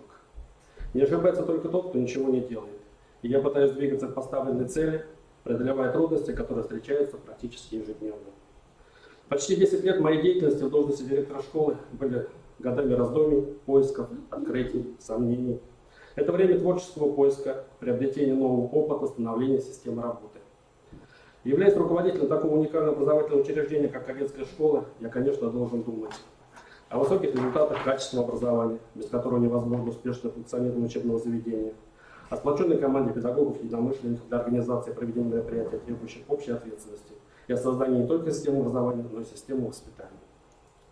На сегодняшний день Кадетская школа города Сосногорска является единственным городским кадетским учреждением в Республике Коми. В школе разработана и осуществляется программа патриотического, военно-спортивного, духовно-нравственного воспитания, введена специальная кадетская форма, организовано дежурство по типу войсковых нарядов, разработана символика школы, имеется знамя, гимн, введена система казачьего чинопроизводства. Какие же управленческие решения мне как руководителю пришлось принять для достижения поставленных целей? Я расскажу лишь о некоторых мероприятиях, которые позволили простую общеобразовательную школу сделать уникальным учреждением, признанным не только в Республике Коми, но и ее за пределами. Ключевым звеном в административной работе школы являются кадры. Этому вопросу я уделяю большое и серьезное внимание. Только квалифицированные педагоги способны дать качественное образование и воспитание, выстроить взаимодействие с учениками и их родителями. В настоящее время школа укомплектована педагогическими кадрами на 100%, всего педагогов 19, из них 64% имеют высшую первую категорию. Школа у нас небольшая, 317 учеников на сегодняшний день, 12 классов комплектов. Анализ возрастного состава педагогического работника показывает, что большая часть учителей имеет трудоспособный возраст. Вместе с тем, каждый третий педагог в настоящее время достиг пенсионного возраста. Несмотря на то, что молодое поколение обучает и воспитывает учителя в основном предпенсионного и пенсионного возраста, в школе созданы условия для повышения квалификации педагогов по обучению навыкам владения цифровыми инструментами обучения, необходимыми для реализации федеральных государственных стандартов. Педагоги современно проходят курсовую подготовку и аттестацию, повышают свой профессиональный уровень. Это педагоги, которые вместе с становлением кадетского коллектива совершенствовали, делили все испытания, познали ошибки и победы. В отличие от школ, где, к сожалению, ищут новых педагогов, либо нехватка педагогов, в нашей школе педагогический состав практически стабилен. Это свидетельство о том, что сложившийся уклад кадетской школы, условия работы, атмосфера близка к сердцу тем, кто в ней работает. Вывод, который я сделал для себя в работе с коллективом школы: важно слушать и слышать не только себя, но и других. Ведь когда мы учимся искусству слушать, мы одновременно учимся понимать других, а понимать свой внутренний мир. Необходимо уделять внимание каждому, учиться вести конструктивный диалог, уметь слушать чутко и доброжелательно. Следующей моей задачей стало формирование, укрепление материально-технической базы школы, которая бы соответствовала требованиям федеральных государственных образовательных стандартов. Были созданы хорошо проданы кабинеты биологии, географии, химии, физики, информатики, истории, сенсорная комната, отремонтированы спортивные залы и кабинет УПЖ ОВС, основ военной службы. Приобреталось оборудование, это и робототехника, электронный микроскоп, 3D-принтеры. Для проведения строевой подготовки, смотра строя песни у нас появился на территории строевой плац. Для учащихся 10-11 классов был введен учебный план опорно-спортивный профиль обучения с такими профильными предметами, как физическая культура и ОБЖ. Для поддержания профиля и казачьего компонента на базе был создан коллективный курс «Радные страницы. История российского казачества». Организация профильной подготовки создала возможность для учащихся в вопросах, связанных с выбором будущей профессиональной сферы деятельности, с учетом их способностей и интересов. Совместными усилиями педагогического коллектива была создана программа воспитания учащихся кадетской школы, целью которой стало воспитание гражданина, патриота своей страны, то есть кроме общеобразовательной функции обучения в кадетской школе, несет функцию формирования общей культуры личности, создания основы для осознанного выбора участника своей будущей профессии. Для достижения поставленных целей были сформулированы следующие задачи: воспитывать любовь к родной школе, к отчему краю, уважение народных традиций и обычаев. Организовать единое воспитательное пространство, разумно сочетающее внешние и внутренние условия воспитания кадет, атмосферу школьной жизни. Развивать систему самоуправления учащихся, предоставлять им возможность участия в управлении образовательным учреждением, деятельности творческих, общественных объединений различных направленностей. Содействовать формированию сознательного отношения учащихся к своей жизни, здоровью, а также жизни и здоровью окружающих людей. Для реализации поставленных задач были определены приоритетные направления, по которым осуществляется воспитательная деятельность. Это гражданско-патриотическое воспитание, художественно-эстетическое воспитание, военно-спортивное, духовно-нравственное воспитание, воспитание социальной ответственности и компетентности, воспитание культуры, здоровья, безопасного образа жизни. Для реализации данных направлений были заключены договора социального партнерства. Мы гордимся, что мы дружим с Ухтинским государственным университетом, в частности, Горным нефтяным колледжем. И в 2010 году ректор был у нас в гостях, и именно всегда университет подчеркивает, что именно мы в чем-то именно повлияли на то, что именно в Ухте появились кадеты-спасатели именно в Горном колледже. Сотрудничаем в рамках присяг, и наши кадеты, которые уходят из 9 класса, из 11, если поступать в Горный колледж, то наши именно чины там остаются, и они уже на должностях командиров и замкомандиров уже проходят обучение. Станичное казачье общество, станица Сногорская. Это казачье общество, это наши выпускники, которые туда входят, также преподаватели многие входят в это общество. Это все мероприятия, которые мы проводим. С храмом преподобного Серафима Саровского, отец Сергей Филиппов, настоятель храма, духовный наставник кадет. Это все, что связано с духовно-нравственным воспитанием, в частности, с волонтерством. ДОСААФ России по городу Сосногорску. С 2012 года у нас идет подготовка водителей категории «Б». Мы выполняем норматив по линии ДСАФ на звание «Лучший стрелок».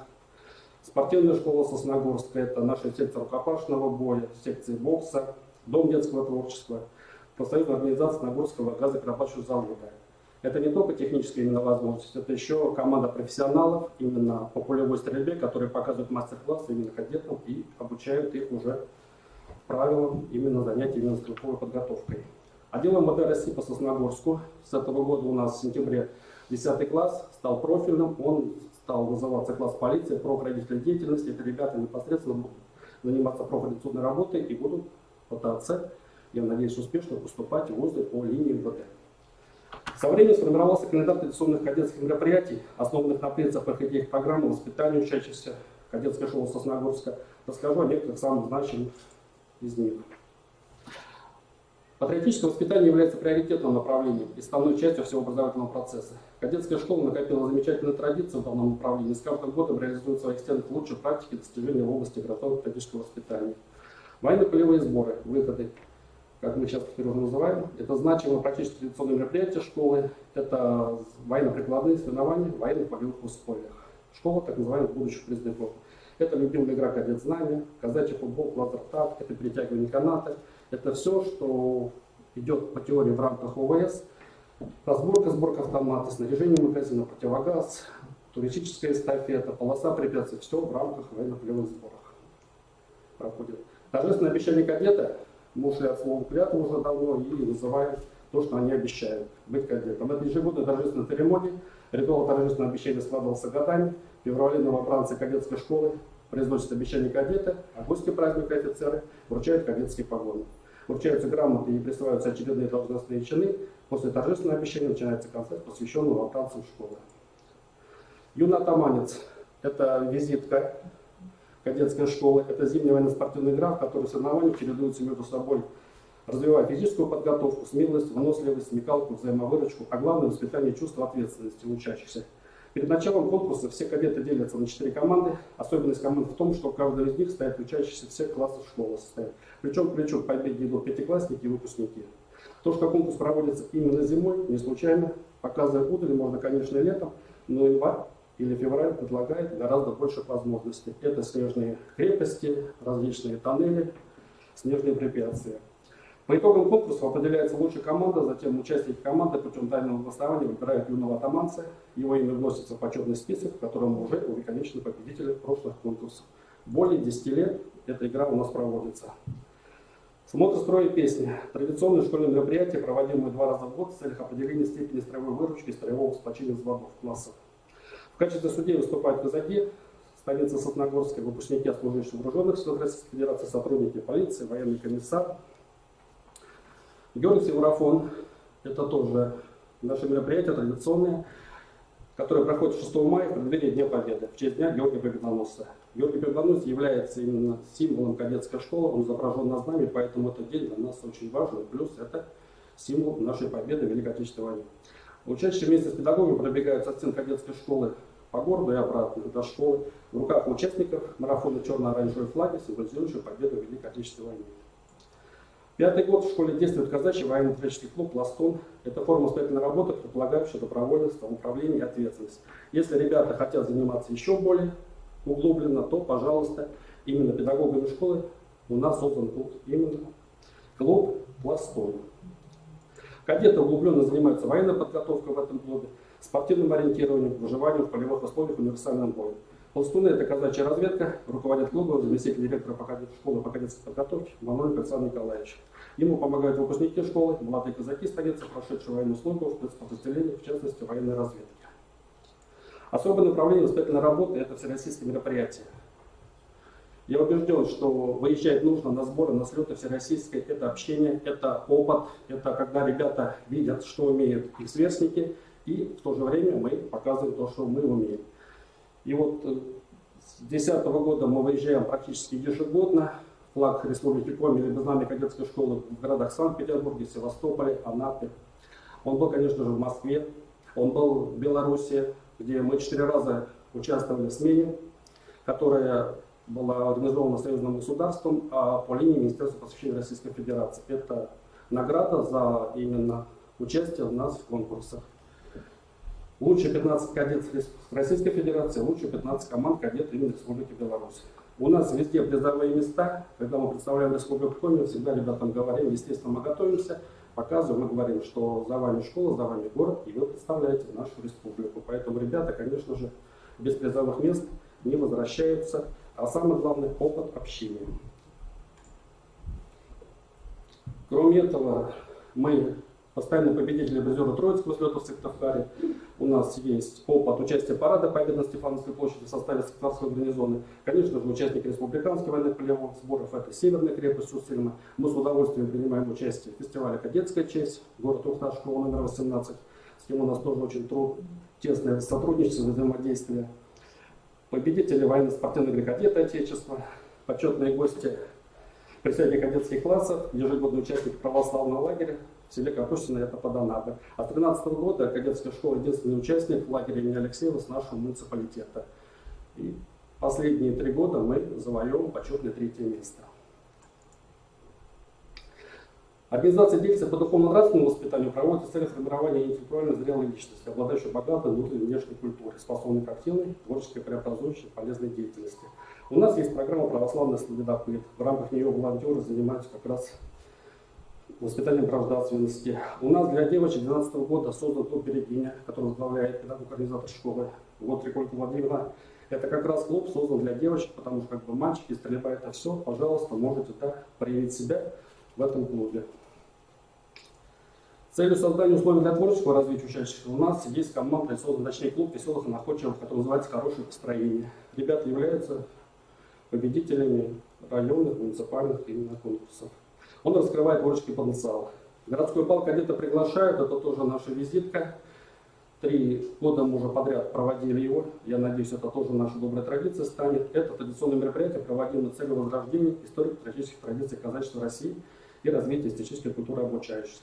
Это романтическое путешествие в 19 век. Бал проходит в соответствии с сценарием, в который включаются как обязательная танцевальная программа, полонез, вальс, фольк, так и массовые танцевальные игры и конкурсы светских салонов 19 века. Мы открыты и приглашаем всех городских старшеклассников, они присоединяются и участвуют в нашем балу. Вот так правильно. Особое внимание уделяется работе ученического управления. Это совет командиров. Совет командиров – это наш орган, куда входят командиры, заместители, выбирается штаб, так как именно они должны также участвовать во всех процессах, именно которые происходят в школе. Поэтому эта данная система затрагивает все сферы школьной жизни. Благодаря школьным мероприятиям стали более интересными и содержательными. Юный атаманец у нас это выпускной 9 класса. Ребята непосредственно полностью готовят все препятствия, сами жюри. И последний этап, когда надо сформовать горку, они защищают знания. Поэтому как бы это вот такой 9 класс, тоже традиция, они уходят, делают такой праздник всей школе. В совете командиров входят командиры класса и заместители, набирается штаб, присвоится должностные чины. Для создания образовательной среды у нас создан клуб «Интеллект». Это научное общество учащихся. Участие это и конкурс научно-исследовательской работы Менделеева, и Леонардо, и республиканская учебно-исследовательская конференция «Я исследую, открываю мир», современный мир глазами молодых исследователей, интеграция. Очень много перечислять можно бесконечно. Это призы, это участие, это тоже как бы опыт научной работы. Сохранение и укрепление здоровья учащихся в школе создан спортивный клуб «Патриот». А он объединил секции баскетбол, волейбол, наши рукопашники, это боксеры, это строевая стрелковая подготовка, это пластуны, а пластуны это фланкировка шашкой, это казачья игра, казачий футбол, тела, как ее называют. Юнармия, конечно, не обошла стороной, мы в Юнармию 2016 года включились.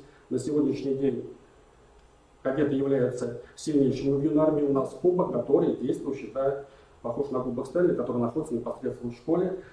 И сейчас непосредственно кадеты участвуют в финале «Орленка», который проходит в Гренаде. А в 2019 году мы представляли на финале «Игра Победа», город Москва, нашу республику. 78 регионов, у кадет 28 место. Но 28 место – это лучший результат в Северо-Западе.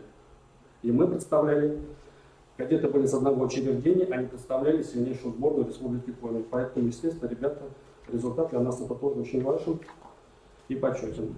Российское движение школьников активно также мы в нем участвуем, были пилотные площадки, и все смены, все, которые проходят, но, естественно, не проходят без нашего участия. Подводя итог, скажу, что все перечисленные направления позволяют комплексно решать воспитательные задачи, опираясь на личностно ориентированный подход к воспитательной работе. Действующая воспитательная система кадетской школы расширяет и дополняет базовый компонент учебного плана, создает индивидуальную образовательную среду, развивает мотивацию в сфере учащихся. Это необходимо для формирования творческой личности, умеющей работать в коллективе для коллектива, здоровой, стремящей вести здоровый образ жизни. Личности, умеющей ориентироваться в современном мире профессии и самоопределяться. Как я уже сказал, военно-спортивное направление практически это приоритетное. И поэтому, конечно, кадетская школа гордится своими спортсменами. У нас на этом слайде Егор Колосков, ученик 8 класса, это член юношеской сборной по боксу. Наш выпускник Тихонов Максим, чемпион по рукопашному бою Северо-Запада. Также чемпион Большакова Валерия в правом углу под дзюдо. Наши рукопашники, боксеры, спортсмены. И только такая цифра, более 50 ребят каждый год выполняют нормы ГТО. Из 210 кадетов это, конечно, большой показатель, плюс учителя физкультуры. И личный директор тоже как бы имеет значок ГТО, потому что под своим примером показываем отношение именно к спорту. Хочется отметить, что высокие достижения кадетской школы были бы невозможны без системной работы администрации, педагогов, всех недобродушных работников школы, а также без активного участия родителей, участников наших выпускников, всех общественных организаций, муниципальных районных служб и ведомств. В подтверждение данному хочу перечислить значимые награды. В 2010 году мы награждены почетным знаком за активную работу по патриотическому воспитанию граждан Российской Федерации, а в 2015 году медалью 70 лет победы в Великой Отечественной войне. Каждый руководитель хочет дополнить и укрепить материально-техническую базу, поэтому мы используем любые возможности, участвовали и являемся победителем регионального проекта «Народный бюджет». У нас благодаря ему появился стационарный и лазерный тир, а кадетская школа является центром допризывной подготовки. Именно она готовит все мероприятия, которые идут муниципальным этапом к финалу «Орленка» из Армейцы, а также лучший призывник Республики Коми, где ребята из кадетской школы, наши выпускники, либо непосредственно центр, всегда ребята либо победители занимают призовые места. А в 2020 году кадетская школа участвовала в конкурсных проектах «Лукойл» и «Коми». И у нас благодаря этому получится оборудование для лазертака. Это тоже именно укрепление нашей подготовки. Считаю ли себя успешным руководителем? Сложно ответить на этот вопрос. Но, наверное, не случайно судьба сложилась так, что я приехал из Республики Мордовия, оказался именно в Сосногорске, в кадетской школе. На мой взгляд, все еще только начинается, и впереди много нового. Главное, что я нашел свое место, свою профессию. Коллег-единомышленников, мне приятно от того, что под моим руководством работает не просто коллектив, а крепкая, дружная, сплоченная, ответственная команда. Впереди у нас очень много планов, но я думаю, мы их воплотим, добьемся. Если будет большая работа ума, сердца педагогов, учащихся их родителей, наших сподвижников. Формула успеха – это целенаправленный приложенный труд. Для ее достижения мотивирует меня на дальнейшую работу по саморазвитию, реализация себя как профессионального руководителя. Совершенно, конечно же, людей не бывает, всегда есть над чем работать, но я точно знаю, куда идти, к чему стремиться, как добиваться. И на баннере, который размещен на входе в кадетскую школу, вообще слава Николая II. Только та страна сильна, которая чтит заветы родной страны. Это наше направление, это наш дух. Я считаю, только именно придерживаясь любви к своей родине, безграничной любви, можно воспитывать подрастающее поколение, чувство безграничной любви, патриотизм, национальную гордость и достоинство. Ну а главный лозунг кадетская школа, как и кадет нахимовцев, суворовцев, это учить побеждать. Учить побеждать в спорте, в учебе, вредные привычки, лень и так далее и тому подобное. Спасибо. Спасибо, Николай Архипович. Уважаемые члены, пожалуйста, ваши вопросы. Я уложился? Сейчас это не важно. Если вас не остановили, значит, вы уложились, все в порядке.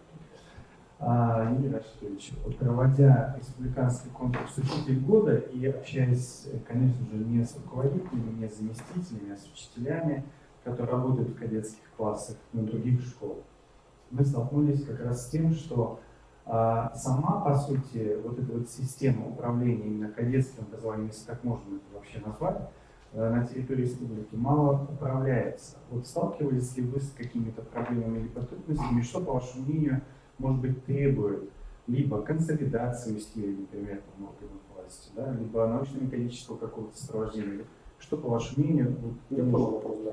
Мне не нравится слово «кадетское образование», есть такое кадетское воспитание. Оно, в принципе, ничем не отличается. Просто, да, ребята у нас в форме, да, если член учебно-производства, но каждый родитель знает, естественно, куда ребенок будет поступать. Он знает все о нас, знает о учителях. Понятно, что именно на переднем краю находится администрация, заместители, все педагоги-организаторы, в частности и классные руководители именно этих классов.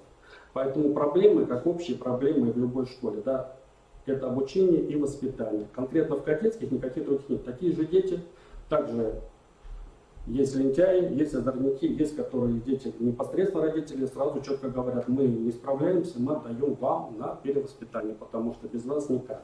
И поэтому как бы все для любой школы, все, что вы сейчас сказали, это то же самое для кадетских. Нет, есть просто направление. А форма подразумевает, да, сперва бережное отношение к форме, потом вот к чему как бы мы клоним. Поэтому, естественно, вот такое, если получится. Мы говорим сейчас о разных группах, в общем-то, в целом кадетское воспитание позволяет, скажем, сгладить эти проблемы, связанные с поведением? Конечно. Есть совет командиров, понимаете, там ребята, у нас есть традиция, и это она уже проверена. В 99 году первые кадеты в Снегурске появились, 2004 год это кадетская школа. И совет командиров именно голосует, определяет, достоин быть кадетом или нет. И он также будет его наказывать. И ребят невозможно обмануть. Учителям можно сказать, я исправлюсь, буду ходить. Дети видят все. И ты, если детям сказал, плюс я четко убежден, что у нас нету на учете КПД ПДР. Точнее, долгое время, в мае, честно, откровенно, появился во время дистанционного обучения, да, тоже мальчик, который был оставлен на перевоспитание, но опять как бы за него взялись. Поэтому тоже они четко знают, второгодников нету у нас. Если ты второгодник, какой-то кадет, ты не можешь просто элементарно учебный план, да, выполнить на оценку 3 минимум. Поэтому это понятно, что если ты пришел в школу, то ты должен носить погоны. А лучше всего быть на должности, для того, чтобы потом, естественно, мог поступать. Мы не бьем, именно не ратуем за именно военные училища, да, хотя у нас везде есть примеры, УФСИН и полиция. Мы говорим, либо на гражданском, либо именно военном поприще. Ради Бога, но будь гражданином, будь патриотом своей страны. И поэтому кадетство здесь очень позволяет, очень хорошо, как за это, потому что 30 человек, 29 прыгнули в бассейн, остался на берегу. Ну, никто не хочет быть, да, без погон ходить, а все будут говорить, а что родители скажут, да, почему без погоны, там кто-то спросит. Поэтому это мотивация очень хорошая. Спасибо. Для чего тогда в школе учиться, если ты не кадет? Юрий Рашитович, мы, конечно, понимаем, что ваш опыт транслируется в Республике Коми, на уровне Российской Федерации. Мы осознаем, что ваша школа входит в число лидеров по развитию кадетского образования, кадетского воспитания, потому что федеральный Я свою точку зрения Да, сказал. поэтому кадетское образование имеет место быть. Но мне вопрос из области такого философского, наверное, понимания, что такое управление. Я хочу с вами пообщаться в таком семантическом поле. Управление – это искусство. Вот на ваш взгляд, в чем это проявляется именно в вашей организации? И после еще один вопрос. Управление на самом деле это искусство. Самое главное в этом искусстве это результат, да? А чтобы его достичь, естественно, нужно думать, да, как увлечь человека, как его заинтересовать, и он чтобы поверил в себя. И вот в этом, может быть, и кроется. Нужно просто на самом деле так внушить человеку, создать те условия, чтобы он в себя поверил. И потом результат может быть непредсказуемый. И на самом деле, которые у нас педагоги есть, они прошли на самом деле победы и поражения, и я знаю, где, в какой области, от кого, что можно, как говорится, нацелить его. И поэтому, естественно, в этом управлении нужно знать людей, а вот как раз уметь их слушать, о чем они говорят, их планы. Я очень как бы воспринимаю очень хорошо критику объективно со стороны родителей, которые сейчас непосредственно именно входят в наш процесс, и родительские патрули, и все, это очень действенно. Это как раз позволяет тоже посмотреть правильно движемся. Вот поэтому только как бы завлечь, увлечь, и чтобы они поверили. Но, естественно, найти те слова для этого. А вот как раз и в этом и заключается руководитель, чтобы именно начать с правильных слов. Спасибо, Юрий Рашитович. И второй вопрос, он связан с управлением рисками. Мы понимаем, что в любом управлении риски всегда есть. Их очень много. Как вы выстраиваете работу?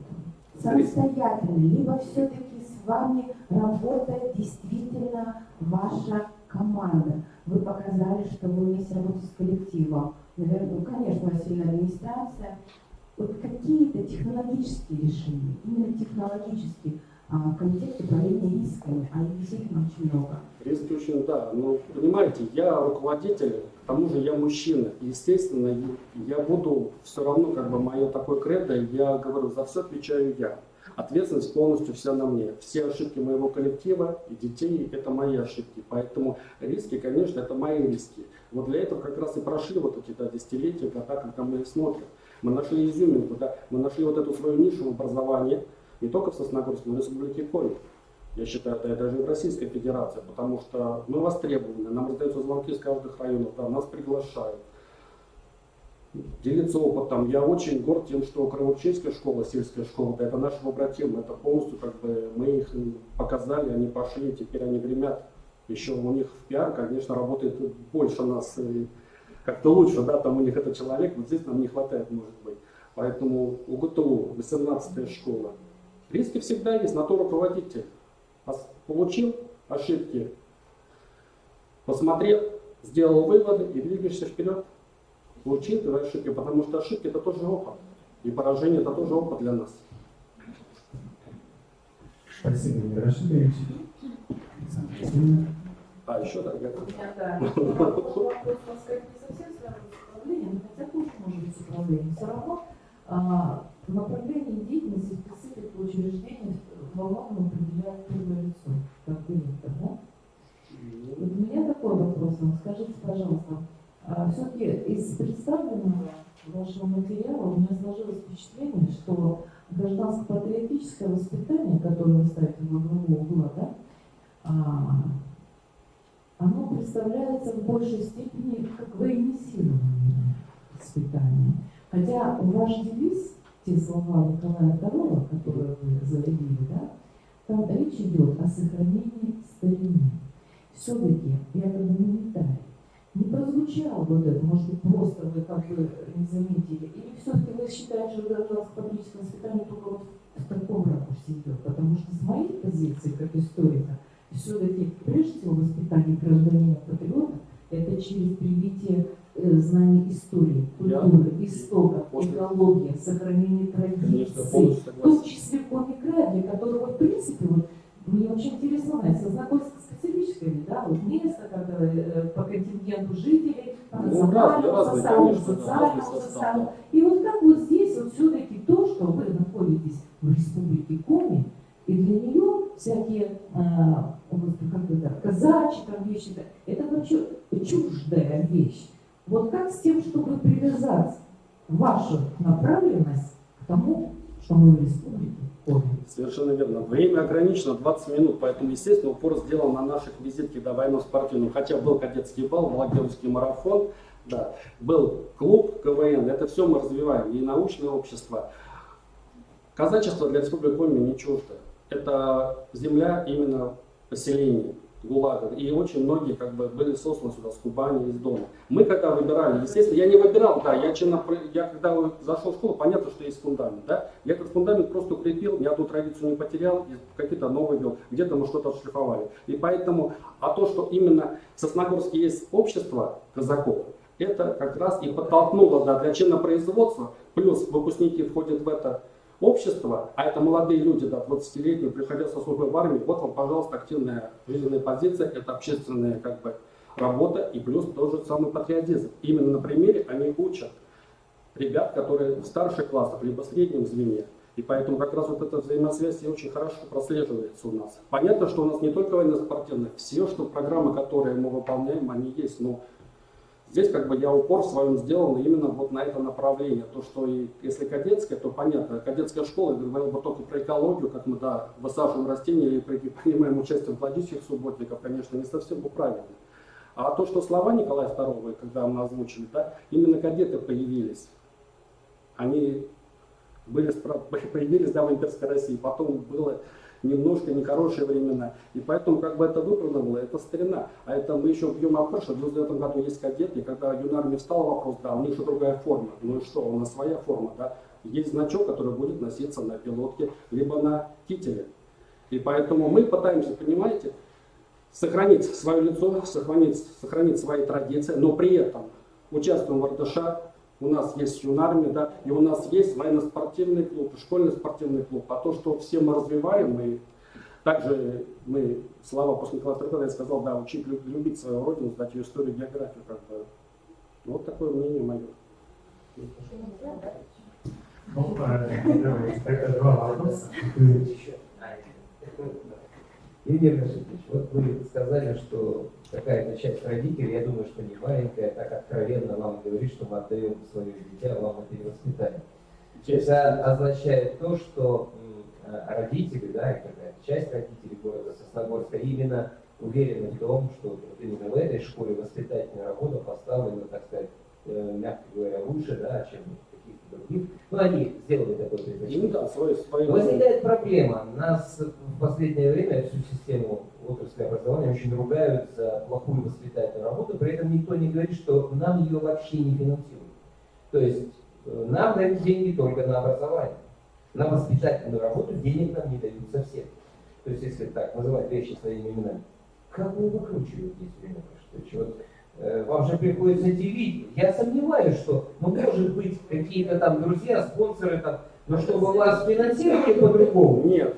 Я сомневаюсь. Что же вы все-таки делаете для того, Финансируется чтобы как раз оправдывать надежды родителей? Все то же самое для как школа. Да, есть классы комплекта 25 человек, есть подушевое финансирование, и все есть муниципальное задание. Естественно, есть вот эти цифры, которые мы получаем, да, не больше, не меньше. Все вопросы и пока, и через госсовет у нас другого финансирования нету. Муниципалитет, конечно, помогает, да, и поэтому как руководитель я уже должен, да, изыскивать средства, работать с учредителем, работать с управлением образованием, работать с программой оздоровления, чтобы выезжать на те же слеты.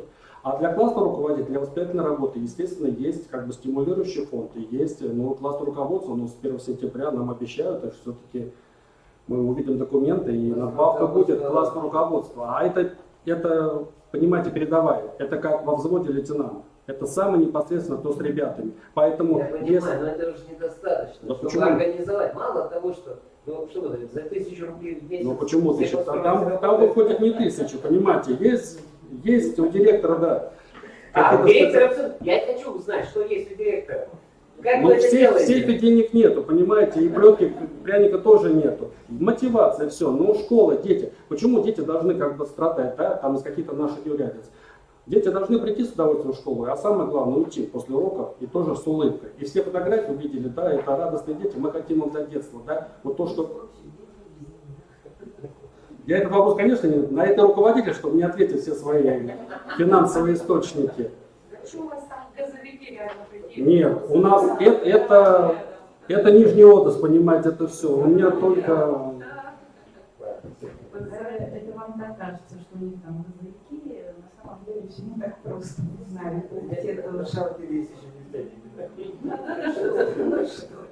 вот, совершенно не важно.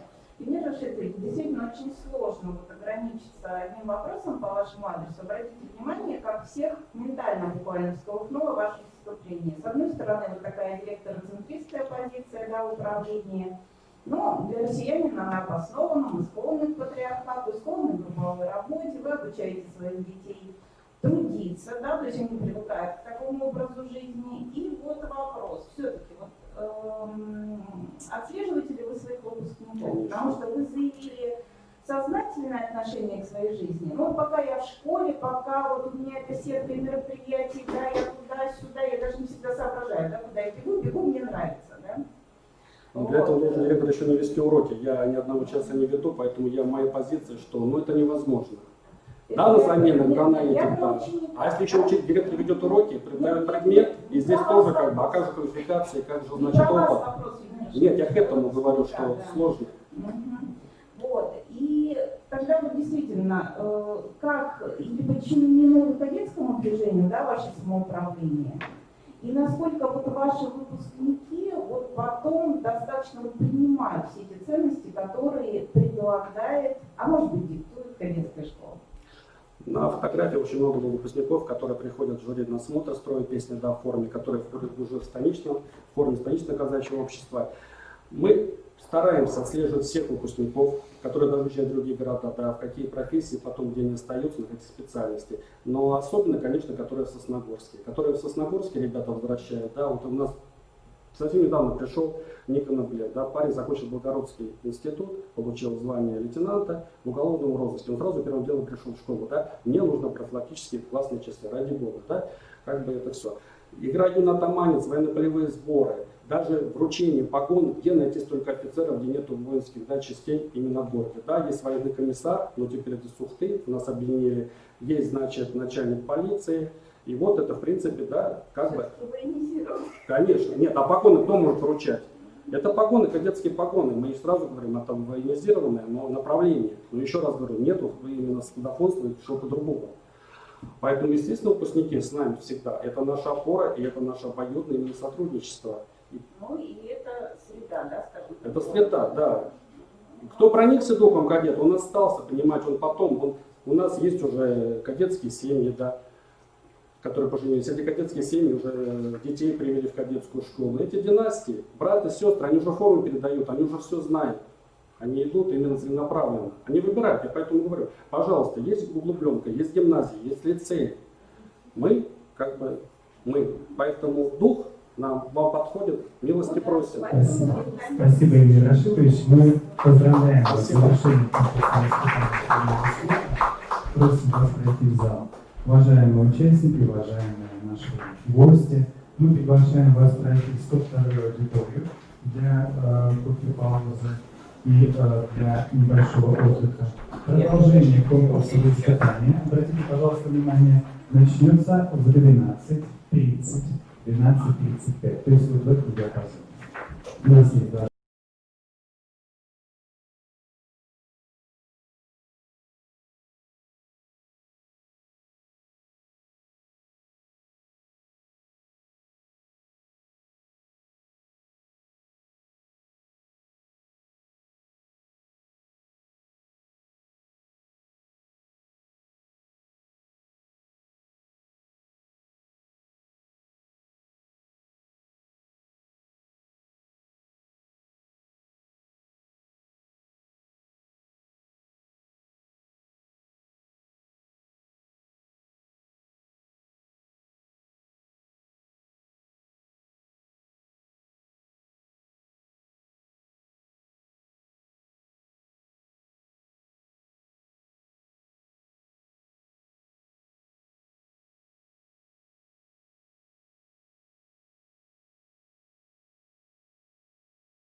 ситуацию.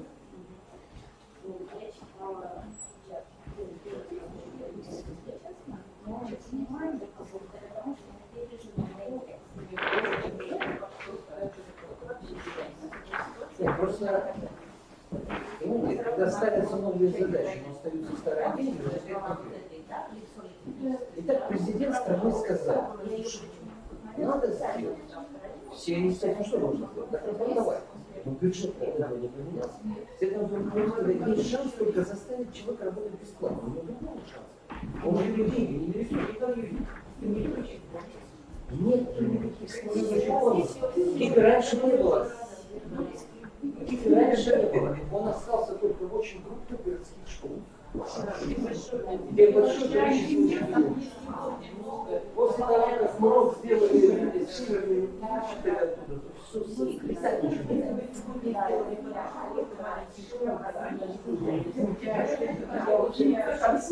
Самая большая проблема денег. Потому что это подушевое вот это вот. Делать надо просто. Признали, что эта школа нужна, или детский сад. Защитили штатное расписание и такое финансирование. Об этом мы говорим больше 25 лет. А вот потому что они понимают, что денег нет, все соглашаются, что это все правильно. На августовском совещании по главе республики, времени исполняющего главы республики, все сенаторы, все депутаты говорили точно так же, как абсолютно. А тут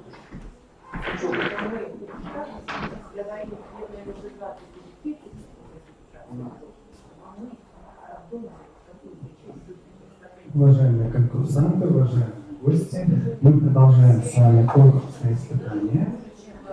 У нас буквально остается еще минутка, чтобы начать 12:35. Но давайте мы поприветствуем Лидию Ивановну Пасынкову. Для продолжения конкурсного испытания Лидию Ивановну мы предоставляем вам слово. Пожалуйста. Здравствуйте, уважаемые коллеги, жюри. Мы все хотим достичь цели, то есть стать успешными. Но на пути к успеху меняются обстоятельства, в которых мы работаем. Сегодня я поделюсь опытом, и в рамках своего выступления я предлагаю нам порассуждать над важным вопросом, как цифровизация меняет управление школой. Цифровизация, на мой взгляд, это не только качественное обновление инфраструктуры. Скорость подключения к интернету, мощность имеющихся компьютеров, программное обеспечение, оборудование для робототехники и прототипирования, безусловно, важны. Однако для меня, как руководителя, приоритетна эффективность технологий и методов, которые применяют наши учителя, удовлетворенность запросам участников образовательных отношений. Сама жизнь заставила нас обратиться к цифровым ресурсам и цифровым технологиям, поскольку цифровая эпоха диктует свои вызовы для всех отраслей производства, ну и, конечно же, для образования. Я рассмотрю некоторые аспекты этого процесса. В 2020 году наш лицей стал победителем Всероссийского конкурсного отбора образовательных организаций, имеющих лучшие результаты в преподавании предметных областей математика, информатика и технология в рамках федерального проекта «Кадры для цифровой экономики». Тема проекта, с которой лицей участвовал в конкурсном отборе, это «Школа инженеров будущего. Система формирования цифровых компетенций и инженерного мышления». Этот грант позволил нам серьезно изменить цифровую инфраструктуру лицея и, главное, по-новому взглянуть на то, как и для чего мы используем цифровые технологии, развиваем ли при этом цифровые навыки учащихся и учителей.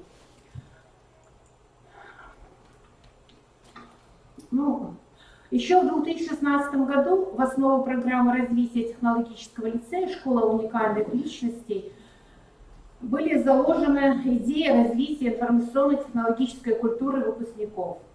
Современных подростков называют поколением с кнопкой на пальце. Наши дети, погруженные в бесконечные информационные потоки, вполне рационально предпочитают не заучивать и хранить в памяти полученные данные, а быстро и точно находить их сразу в нескольких источниках, уверенно пользоваться базами данных, применять разные программы и сервисы. В связи с этим, и переходя на новые федеральные стандарты, мы при разработке основных образовательных программ провели анализ требований к результатам учащихся, выделили те предметные навыки и универсальные учебные действия, которые важны при освоении всех без исключения учебных предметов, и поставили перед учителями задачу по развитию этих навыков. Лицей – это учебное заведение с углубленным изучением математики и информатики, поэтому в первую очередь серьезной переработке подверглись рабочие программы предметов математика и информатика. Учителям лицея необходимо было трансформировать подход к предметному содержанию программ, например, изучение новых языков программирования, использование программных средств инженерной графики при изучении алгебры и геометрии. При переходе на новые стандарты были приобретены новые учебники алгебры, геометрии, информатики. И при анализе новых учебников алгебра и геометрия автор Мерзлян выяснилось, что в них появился новый тематический раздел «Дружим с компьютером». Задания, предлагаемые учащимся в этом разделе, направлены на совершенствование информационных и цифровых навыков, освоение новых инструментов и новых программных средств, таких как MATCAD и MATLAB. То есть у учащихся формируются метапредметные компетенции. Цифровизация подтолкнула нас к смене форм взаимодействия и коммуникации между всеми участниками образовательного процесса. Настоящей средой для общения учителей и детей стал медиакласс, в котором учителя и учащиеся на уроках и во внеурочное время пользуются скоростным интернетом, имеют доступ ко всем образовательным платформам и сервисам. Я наблюдаю взаимодействие между учениками, старшие лицеисты консультируют младших. Это одна из форм наставничества, особая среда, в которой формируются социальные навыки лицеистов. Я считаю, что в организации учебной деятельности необходимо совместить акцент с деятельностью учителя на деятельность ученика. В 2018 году учителя нашего лицея опробировали и стали использовать уникальные программы Центра инновационных технологий города Перми «Интерактивная геометрия» и «Интерактивная физика». На слайде вы видите комментарии учителя физики высшей категории, эксперта ЕГЭ по физике Сергея Ивановича Алешина и учителя математики, выпустившего в текущем учебном году 100-бальника Елены Ивановны Терентьевой. В рамках цифровизации изменилось и понятие профессиональной компетентности педагога. Вызовы времени заставили еще больше обратить внимание на ИКТ-компетенции учителей. Если раньше учителям необходимо было учиться пользоваться электронной почтой, создавать электронное планирование, работать с электронным журналом, то сейчас эти навыки уже всеми учителями лицея освоены. Цифровизация ставит новые задачи. Создавать онлайн-анкетирование, видеоконференции, интернет-сайты, учебные вебинары. Нами был проведен мониторинг, оценка ИКТ-компетентности педагога среди учителей лицея. По итогам заполнения чек-листов было выяснено, что 85% педагогов владеют ИКТ-компетенциями. На оптимальном уровне 15% на допустимом. Работу по повышению ИКТ-компетентности педагогов нужно нам дальше продолжать.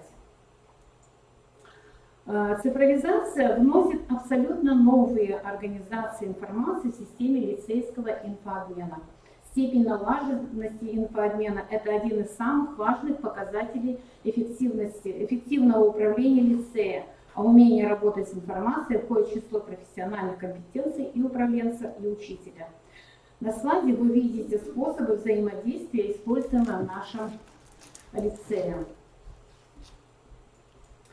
Нельзя забывать и о внешнем инфообмене, в котором существует лицей. Мы с вами все являемся пользователями федеральных и региональных информационных систем, таких как ФИС ВРДО, ФИС или РИСГИАН, ФИСОКа. Используем программные продукты 1С, зарплаты и кадры, контур, обеспечившую переход на электронные трудовые книжки. Используем программный комплекс АРИСМА, ну и все работаем в ГИС-РК электронное образование. Цифра изменила и наши подходы к тому, как анализировать данные, управлять процессом обучения, принимать решения на основе оценки качества образования в лицее.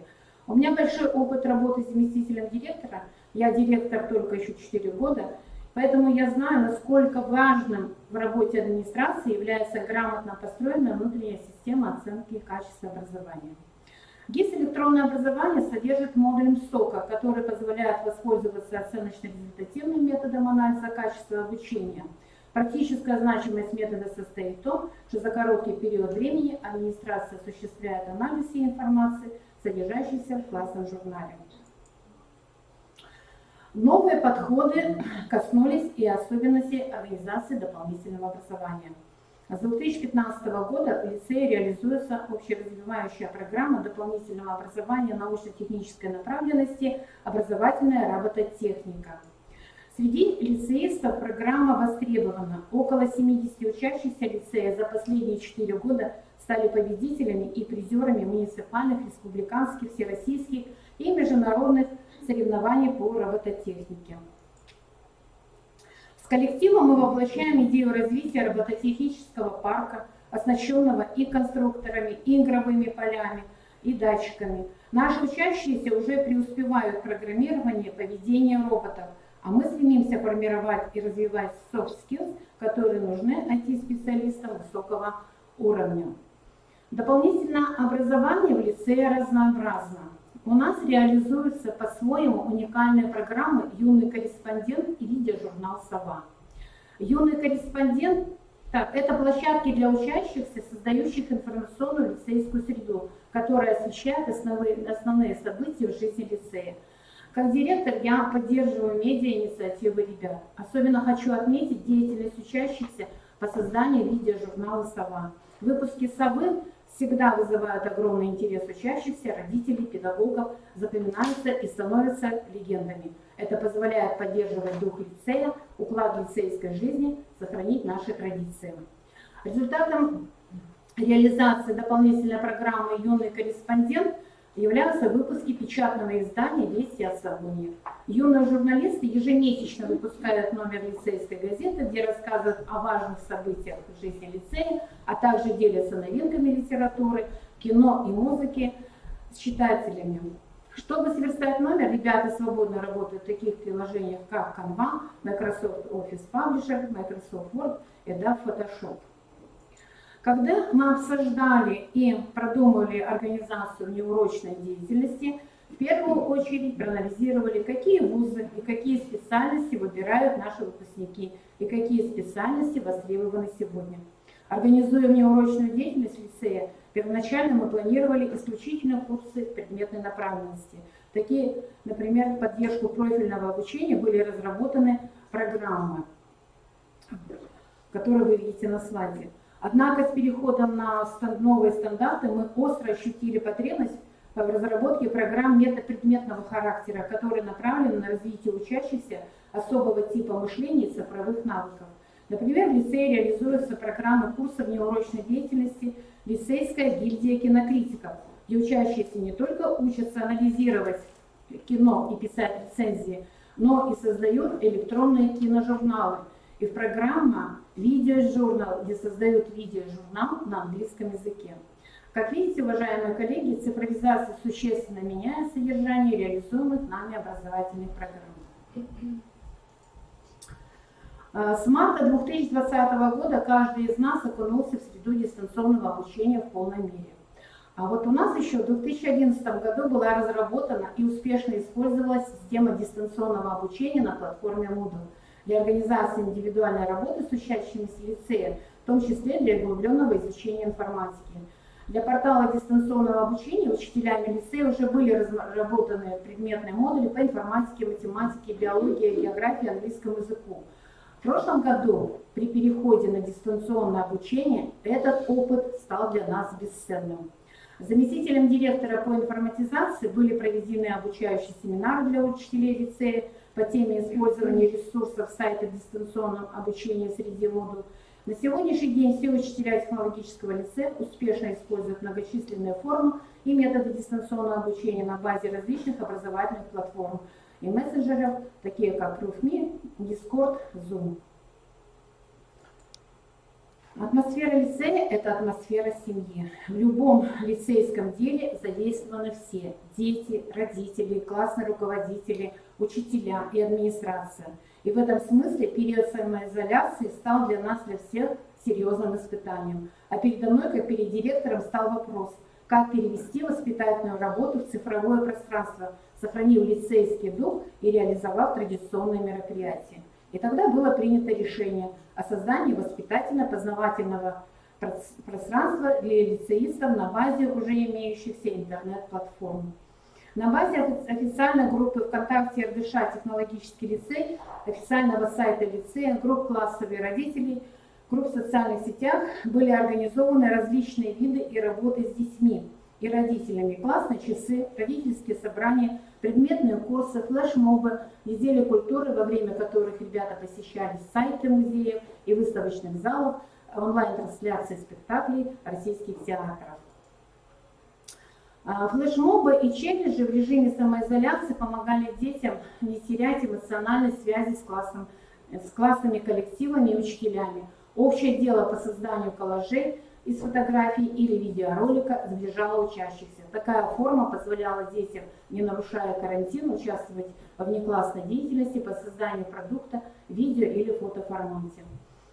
Одной из визитных карточек лицея все годы являются знаменитые концерты на сцене в актовом зале. Все выпускники помнят эти прекрасные выступления, и мы решили провести видеоконцерты. Формат видеоконцерта позволил каждому желающему ребенку, родителю и учителю записать творческий номер. Традиционным мероприятием лицея являются выборы президента лицея, а в этом году в новых условиях они прошли в режиме онлайн. Дебаты президентов проходили в прямом эфире. За дебатами смотрели в интернете не только учащиеся, родители, учителя лицея, но и выпускники прошлых лет. Это показало, что лицейская жизнь интересна лицеистам всех поколений. Мы почувствовали, что все это объединяет ребят в один сплоченный коллектив. Голосование за кандидатов в президенты прошло в Google форме. Проанализировав всю воспитательную работу в рамках дистанционного обучения на последнем педсовете, коллектив решил, что воспитательная работа продолжится и летом. В течение июня-июля для лицеистов были организованы малозатратные формы работы. На официальной странице ВКонтакте РДШ «Технологический лицей» ежедневно публиковались задания конкурсов для лицеистов, результаты которых учитывались как в индивидуальном зачете, так и в общий зачет класса. Для организации досуговой деятельности лицеистов педагоги лицея проводили мастер-классы, просмотры и обсуждения научно-познавательных, документальных и художественных фильмов. Своего рода фирменным знаком лицея является профильный лагерь с дневным пребыванием «Эврика» для учащихся 7 классов, поступивших в лицей. В 2016 году мы с коллективом решили, что нужно разработать программу профильного лагеря, чтобы учащиеся успешно влились в лицейскую семью. Как показала практика ребятам, будущим лицеистам, очень нравятся занятия, тренинги, практикумы по математике, информатике и другим предметам, которые проводят учителя и восьмиклассники. Наши восьмиклассники создают сценарии таких занятий и проводят их с будущими лицеистами, что является результатом организации проектной деятельности учащихся 8 классов. Восьмиклассники становятся настоящими наставниками будущих лицеистов. В 2020 году в рамках реализации гранта по направлению цифровой экономики «Школа инженеров будущего» в профильном лагере было организовано погружение учащихся в мир цифровых технологий, в том числе обучающие занятия, творческие задания в среде встреч, выполнение проектного задания по созданию мультфильмов. Я, как учитель математики, с удовольствием наблюдала, как будущие лицеисты знакомятся с основными разработками виртуальной и дополненной реальности, а также с теорией решения изобретательских задач, IT-технологиями, занимаются виртуальной 3D-лепкой. Ну, а в заключение я бы хотела вернуться к цели программы развития лицея «Школа одаренных личностей». У наших выпускников сформирована информационная культура, они готовы к жизни в высокотехнологичном конкурентном мире и способны включаться в инновационные процессы современного общества. Это ли не успех? Ну и для себя, как руководителя и учителя математики, я вывела формулу успеха. Успех – это есть классическое образование, плюс цифровизация, умноженная на индивидуальный подход, деленная на мы, то есть успех я делю на всех. Спасибо. Спасибо, Евгения Ивановна. Уважаемые члены жюри, у вас есть возможность задать вопросы. Если позволите, я задам первый вопрос. Удивительная формула, да, которая вот отражает непосредственно подход управленческий. Но по сути, если мы все-таки будем минимизировать мы, успех будет больше. Поскольку если мы делим в данном случае на больше, получаем, как правило, меньше. Наверное, это связано как раз с особенностями управления. То есть если мы, допустим, будем работать с какими-то группами, которые будут более глобальными, так скажем, да, по численности и прочее, и просто предлагать какие-то управленческие, может быть, идеи или решения, то не всегда это будет успешно. То есть правильно ли я понимаю, что вы как-то работаете именно локально? Или в данном случае, то есть дифференцируете на какие-то творческие группы, как сегодня было представлено? Либо это в рамках проектной деятельности внутри вашего коллектива осуществляется? Вот что есть мы? Мы это все, или мы это как-то определенным образом организованы? Вообще-то это мы все. Наш лицей маленький, у нас в коллективе очень мало. Вообще у меня всего лишь вместе со мной 20 человек, да, то есть учителей. А сколько общее количество? А общее количество детей 160, 8 классов комплекта. Мы очень набираем детей, после 7 класса, то есть дети у нас 8 класса. Поэтому, знаете, у нас есть такая, не знаю уж пословица, она не пословица, что мы все плывем в одной лодке и гребем мы все в одну сторону. Да? Поэтому мы работаем, понятно, что,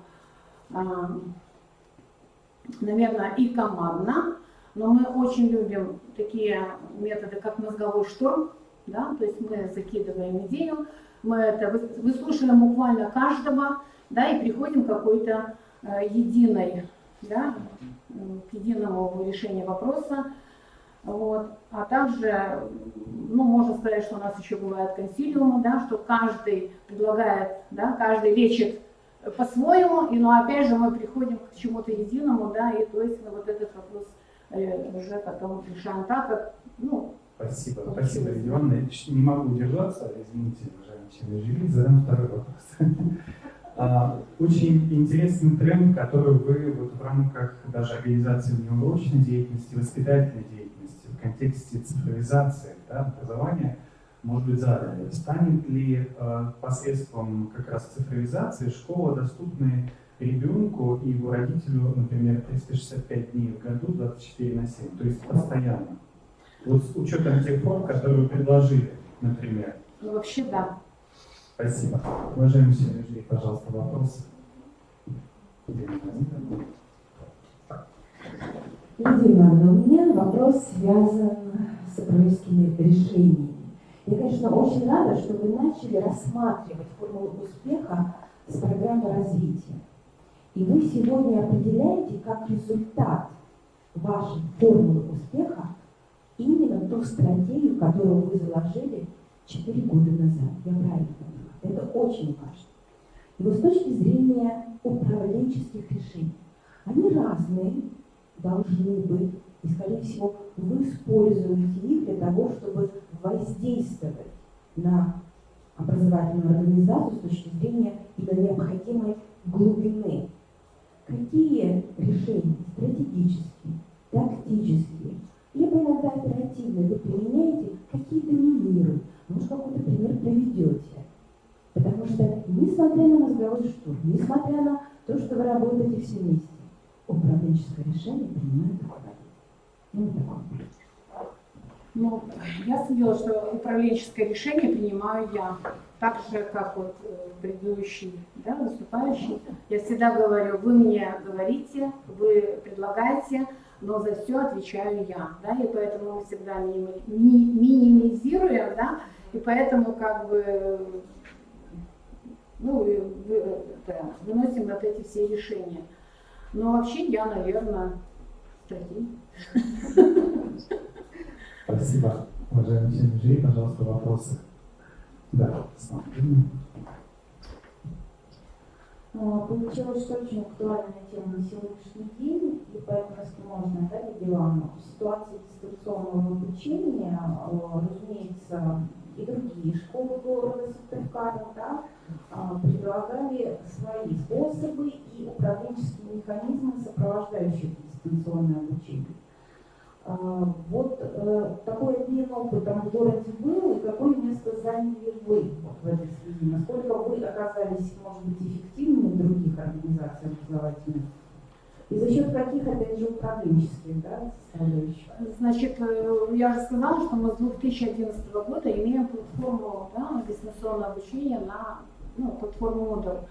Поэтому, я не знаю, мы, наверное, как чувствовали или что, но давайте вот я скажу, что мы в том году пытались тоже поучаствовать в гранте как раз по дистанционным технологиям, но мы этот грант не выиграли. Стратегическое решение, да, и поэтому, значит, мы вот буквально в декабре, в январе вернулись к этому вопросу, да, и было нами решено, что вот мы проведем семинары, потому что у нас очень много молодых преподавателей, да, молодых учителей к нам приходят работать. И поэтому я вроде как, мы решили, что заместитель директора по информатизации нам проведет семинары обучающие. Еще раз мы вспомним, да, как мы будем работать на этой платформе. Ну и про это, как всегда, у нас узнало управление образования, и поэтому нас попросили и поработать на городе. Поэтому мы провели несколько циклов таких семинаров, да, и поэтому учителя к нам приходили, занимались мы ими. Мы никогда ни от кого секреты свои не скрываем, да, то есть мы всегда готовы делиться опытом.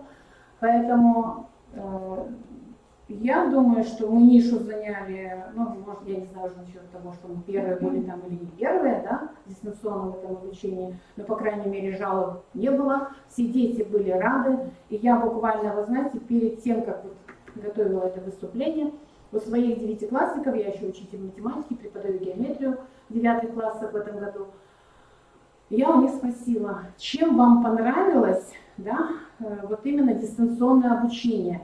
Они говорят, а чем не понравилось? Я говорю, пока пишем, чем понравилось. Но они там много написали, что высвободило свободное время, что не надо носить учебники, да. Но они говорят, что вот вам спасибо за все ваши интересные уроки учителей, да. Ведь мы, в общем-то, как всегда, мы первые 2 недели немножко все равно были в замешательстве.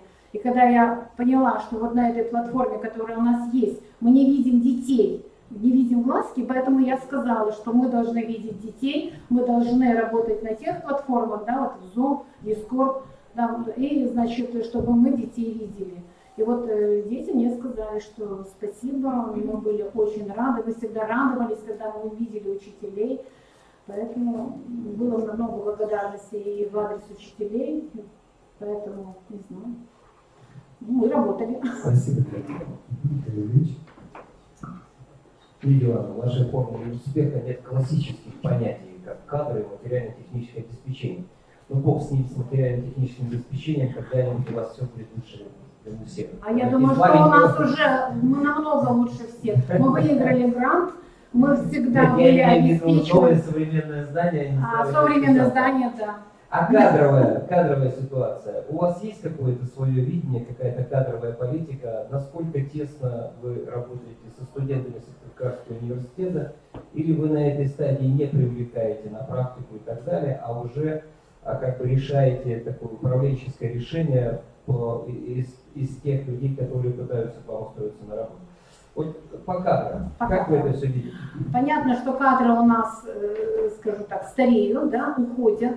И знаете, вот когда мы объявляем конкурсы или вакансии открываем, и к нам начинают приходить, поток не поток, но все равно какие-то учителя к нам появляются. И знаете, мы делаем выбор над молодыми учителями, потому что мы всегда говорим, молодого научить легче, чем переучить уже более возрастного или учителя, который постарше. Поэтому мы не чураемся молодых. У меня я в том году взяла заместителя директора по воспитательной работе, девочка, которая проработала только 3 или 4 года в общеобразовательной школе, да, то есть вот у меня новый зам по воспитательной работе, совсем молодая. Значит, я взяла заместителя директора, из своих же молодых учителей, которая отвечает теперь за, ну, скажем, за расписание, за ЕГЭ, за ОГЭ, да, тоже, которая проработала у нас в лицее только 3 года. Ну и мы всегда смеемся, что мы любим молодых, мы их женим, мы их отправляем в декрет, и мы их снова к себе ждем. Да, приходят к нам. У нас вот Руслана Валентиновна вернулась, сейчас она взяла класс, вот в этом году у нее 11, она меня уже предупредила, Лидия Ивановна, если все получится, я уйду снова в декрет. Я говорю, хорошо, быть я снова буду ждать. Спасибо. Спасибо. Продолжение кадровой составляющей. Скажите, пожалуйста, у вас приходит молодежь. Молодежь сейчас амбициозная, она желает кадрового старта какого-то и роста. Как решаете эти проблемы в большом коллективе? Знаете, мы все говорим, что у нас в лицее все амбициозные. У нас, если не амбициозен, то он просто у нас не может работать и жить. У нас требования высокие. Мы помогаем участвовать, во-первых, всегда стараемся молодежь отправлять на конкурсы для молодых специалистов, потом там на классный, потом на учитель года. В общем-то, мы всегда занимаем, да, призовые места, когда становимся победителем. И для нас вообще трагедия, если мы не заняли ничего. Поэтому, значит, вот таким образом, да, мы всегда двигаем, у нас работает команда, никто никого не бросает. Когда Лидия Ивановна пошла сюда на конкурс, команда около меня тоже с лета крутится, вертится, да. То есть мы работаем в команде, мы никогда никого не бросаем, ни молодых, ни стажистов. Нет, ну и понятно, что семинары. Между прочим, знаете, ведь молодые специалисты нас тоже многому учат. Особенно вот в этой цифровизации, да, мы еще много, вот, например, я даже не стесняюсь поэтому сказать, что я не все умею, не все знаю. А молодежь приходит, они показывают, вот они нас учат. Уважаемый член жюри, пожалуйста, вопросы. Последний, наверное, вопрос я тоже позволю себе задать. Это новый вид деятельности, как грантовая деятельность, и, соответственно, подача грантовых материалов и заявки. Вот как это, собственно, изменило вашу профессиональную деятельность, уже будучи директором? Поскольку вы, наверное, неоднократно принимали участие, да? Грантово? Да. Нет, первый раз мы попробовали, в том году у нас не получилось. Когда нам предложили в январе, мы, значит, решили, что тем более это была наша тема, да? Мы сильны в этих областях информатики, математики. Ведь мы имеем 100 бальников и по информатике, и по математике. И не только, у нас география и русский язык. 100-бальники. Мы имеем призеров и на республиканском, и на всероссийском, да, у нас есть. Вот. И поэтому, было что написать, было чем поделиться, и поэтому мы выбрали себе школы партнеров нашего города. Мы вообще готовы делиться со всеми. Знаете, у меня учителя уже 5-й раз съездили в Сириус. Я уже смеюсь, что мы скоро будем ездить туда как к себе домой. Да, мои учителя математики выигрывают, они проходят. Вот только что вернулись 2 учителя математики, которые единственные прошли в республике и съездили они туда. Вот сейчас буквально, сегодня вторник, да? Они сегодня у нас методический семинар, вот как раз со школами-партнерами. И меня очень попросила еще и женская гимназия, Валентина Васильевна говорит, Ивановна, возьмите нас к себе. А учительница одна у нас приехала 2 года назад с Искуломского района, с Руч, и оттуда попросили провести, да, вот в онлайн-режиме, или там, в Zoom, да, дистанционно, там, значит, тоже такой же семинар, да, то есть мы, как бы вот налаживаем, да. Спасибо, Лидия Ивановна.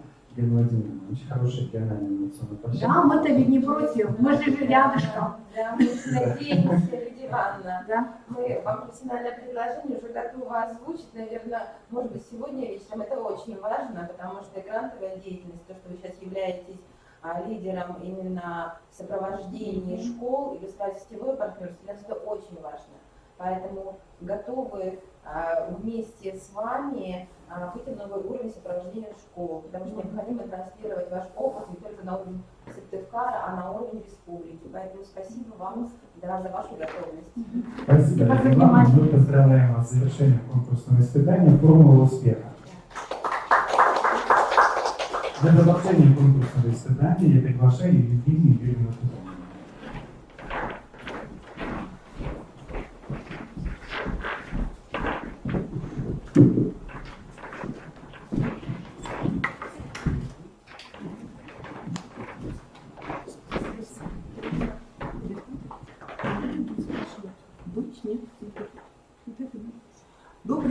уважаемые коллеги и члены жюри.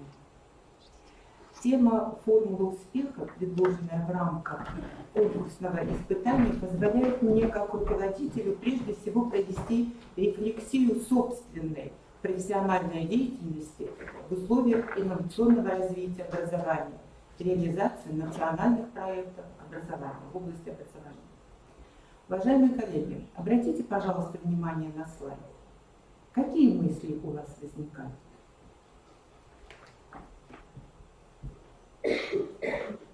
Какие? Кого вы видите на слайде? И какие они? Ну, я мысленно с вами соглашусь, что это глаза счастливых детей. А всегда ли это было так?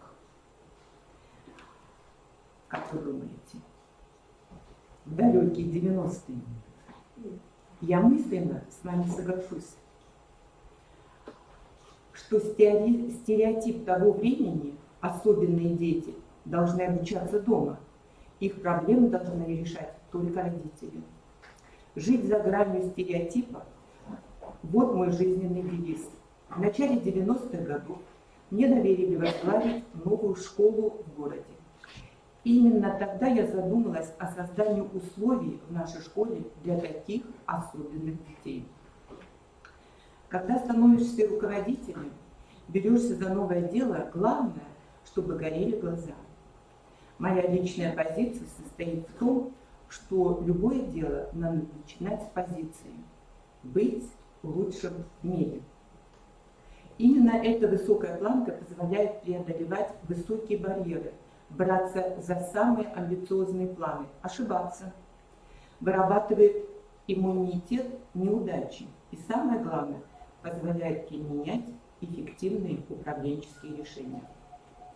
Согласно определению Ожегова, решение – это процесс и результат выбора целей и способа действий, итог какой-либо деятельности.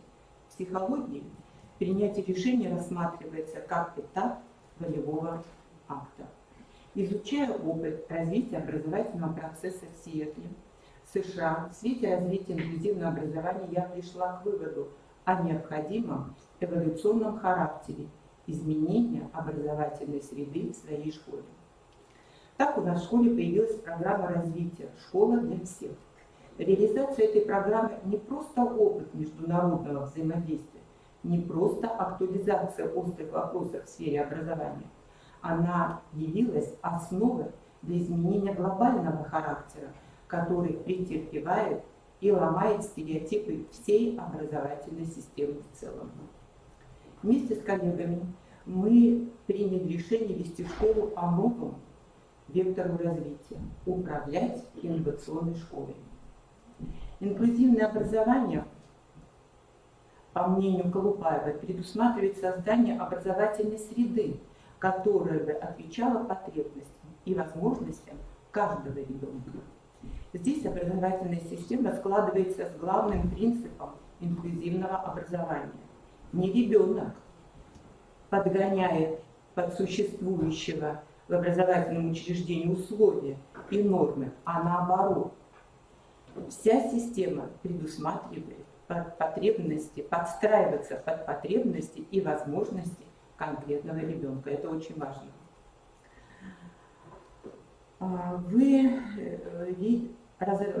Разрабатывая новую систему, как всегда, конечно, мы понимали, что будут риски. Риски представлены вам на слайде. Данные риски мы рассматривали как проблему. Остановлюсь на путях решения заявленных проблем и достигнутых результатов. Итак, первая проблема – низкая мотивация педагогов, особенно в освоении нового. Речь, конечно, будет идти об инклюзивном образовании. В психологии мотив – это то, что активизирует поведение человека, его деятельность, поддерживает и направляет его стремления. Мотивация сама выступает как мотивационный менеджмент, как система действий по активизации мотивов другого человека. Она подразумевает создание условий, в когда у человека пробуждаются его собственные мотивы. В этом направлении выделяю 3 важных момента. Они на слайде есть, я коротко. Это наставничество, это внутрифирменное повышение квалификации и это создание системы стимулирования. Вторая проблема – недостаточная подготовленность педагогических кадров в вопросах инклюзивного образования. Педагоги, принявшие идею инклюзии, особенно остро нуждались в налаживании механизмов взаимодействия между всеми участниками образовательного процесса, где центральной фигурой выступает ребенок. Поэтому нами было принято решение. Педагоги, работающие с такими детьми, с детьми ОВЗ и инвалидностью, будут учиться на семинарах по инклюзивному образованию. Семинары проводились передовыми специалистами из США, Великобритании, России при поддержке Российской общественной организации инвалидов перспектива. Далее учителя обучались по программе обучения детей-инвалидов с использованием интернет и компьютерных технологий в городе Москва. По обмену опытом школу посетил Ричард Райзер из Великобритании, специалист по инклюзивному образованию. В книге пожеланий он оставил запись: «Евгений, с наилучшими пожеланиями на вашем пути к инклюзии». Совместно с Коми-региональным отделением Всероссийского общества инвалидов во главе с Маргаритой Михайловной Копальщиковой я участвовала в семинаре с проектом «Школа для всех» в Санкт-Петербурге. И в настоящее время не останавливаюсь на достигнутом. Прохожу курсы, участвую в вебинарах, конкурсах различного уровня. Для конкурсного движения директора МОУСОС номер 16 у меня создан свой блог. Свой управленческий опыт публикую в газетах «Ухта», «Красное знамя», «Красное знамя Севера», «Вестник РУ-ВАИ», мы рядом по вопросам инклюзии. Альберт Эйнштейн утверждал: вы никогда не сумеете решить возникшую проблему, если сохраните то же мышление, тот же подход, который привел вас к этой проблеме. Нельзя не согласиться с этим высказыванием. Мое твердое убеждение: руководитель должен находиться в постоянном развитии, изучать инновационные подходы в организации работы с кадрами, развивать профессиональные компетенции. За годы работы школа накопила значительный опыт с учащимися с ограниченными возможностями здоровья, и это позволило создать на базе школы муниципальный ресурсный центр. Такой подход представляет дальнейшее развитие личностного подхода в форме разработки индивидуального образовательного маршрута в едином образовательном пространстве. В декабре 2015 года на базе школы совместно с Министерством образования Республики Коми, Коми-республиканским институтом развития образования, Управление образования города Ухты, информационно-методическим центром состоялась республиканская научно-практическая конференция. Наша школа представляла опыт организации инклюзивного образования детей-инвалидов и детей с ОВЗ. Участниками конкурса были директора различных типов и видов учебных заведений из разных городов и сел нашей республики. Также опыт работы школы был представлен депутатом Государственного совета Республики Коми на выездном заседании, тем самым привлекая власть к проблеме инклюзии и здоровья детей. Текст благодарственного письма вы можете посмотреть на экране. Я прочитаю только выдержку. Наша с вами задача – помочь детям состояться в будущем, сделать так, чтобы они чувствовали себя полноценными членами общества. Это обозначение проблемы, которую нужно решать совместно. Третья проблема – это недостаточность специализированного оборудования для реализации инклюзивного образования. Самая продолжительная часть инновационного процесса – это поиск финансирования. Сегодня мы об этом много говорили. Принимая решения вдумчиво, действуй быстро, работай на результат. Вот девиз, которому я следую. Я отношусь, наверное, к тем менеджерам, которые пытаются развить возможности предвидения организации будущих запросов потребителей, а не на поиск путей удовлетворения тех запросов потребителей, которые уже явно выражены. Понимая, что финансирование со стороны государства недостаточно, принимаю решение привлечь инвесторов путем организации сотрудничества, убеждения, значимости проблемы, только рассматривая совместную проблему готовности школы к обучению таких детей, возникающую у самых обычных учеников, можно достичь полноценный результат в школе. Что же является результатом работы? В школе построен пандус, расширены проходы, оборудована санитарно-гигиеническая комната, приобретены автомобили для подвоза маломобильных детей, оборудована сенсорная комната, приобретены ортопедические кресла, тренажерный зал и многое другое. Мы были включены в программу дополнительного перечня технических средств реабилитации для людей с инвалидностью в Республике Коми. Было передано под руководством Маргариты Михайловны Колпачковой. Было передано оборудование на сумму 800 тысяч рублей. Это было в том году. На вручение этого оборудования был приглашен депутат Госсовета, председатель комитета по социальной политике Сергей Вячеславович Артеев с целью понимания проблемы инклюзивного образования. Одна из важных проблем, которая возникала на тот момент, это отсутствие нормативно-правовой базы. За годы работы нами создана нормативно-правовая база, которая позволяет выстроить взаимоотношения со всеми участниками образовательных отношений. Это было непросто. В разработке большинства документов мы были пионерами в республике. Следующая проблема – это недостаточная психологическая готовность родителей к обучению детей в режиме инклюзивного образования. Реализация выдвинутой идеи еще в 90-е годы потребовала много лет напряженного труда. Процесс развития инноваций – это в значительной степени процесс решения проблем. У меня возник вопрос, а может ли идея воплотиться в реальных продуктах? Может. Теперь я могу об этом сказать с уверенностью, так как у школы есть результаты. Уважаемые коллеги, какой бы вы выдвинули самый главный результат в инклюзивном образовании на данный момент?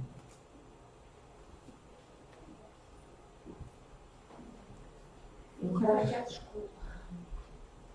хорошо, я с вами мысленно и вслух соглашусь. Мы с вами с этого начинали, что дети должны адаптироваться в социуме. Они адаптируются. Они становятся уверенными. Дети получают возможность раскрыть свои способности, подготовиться к жизни. Это самое важное.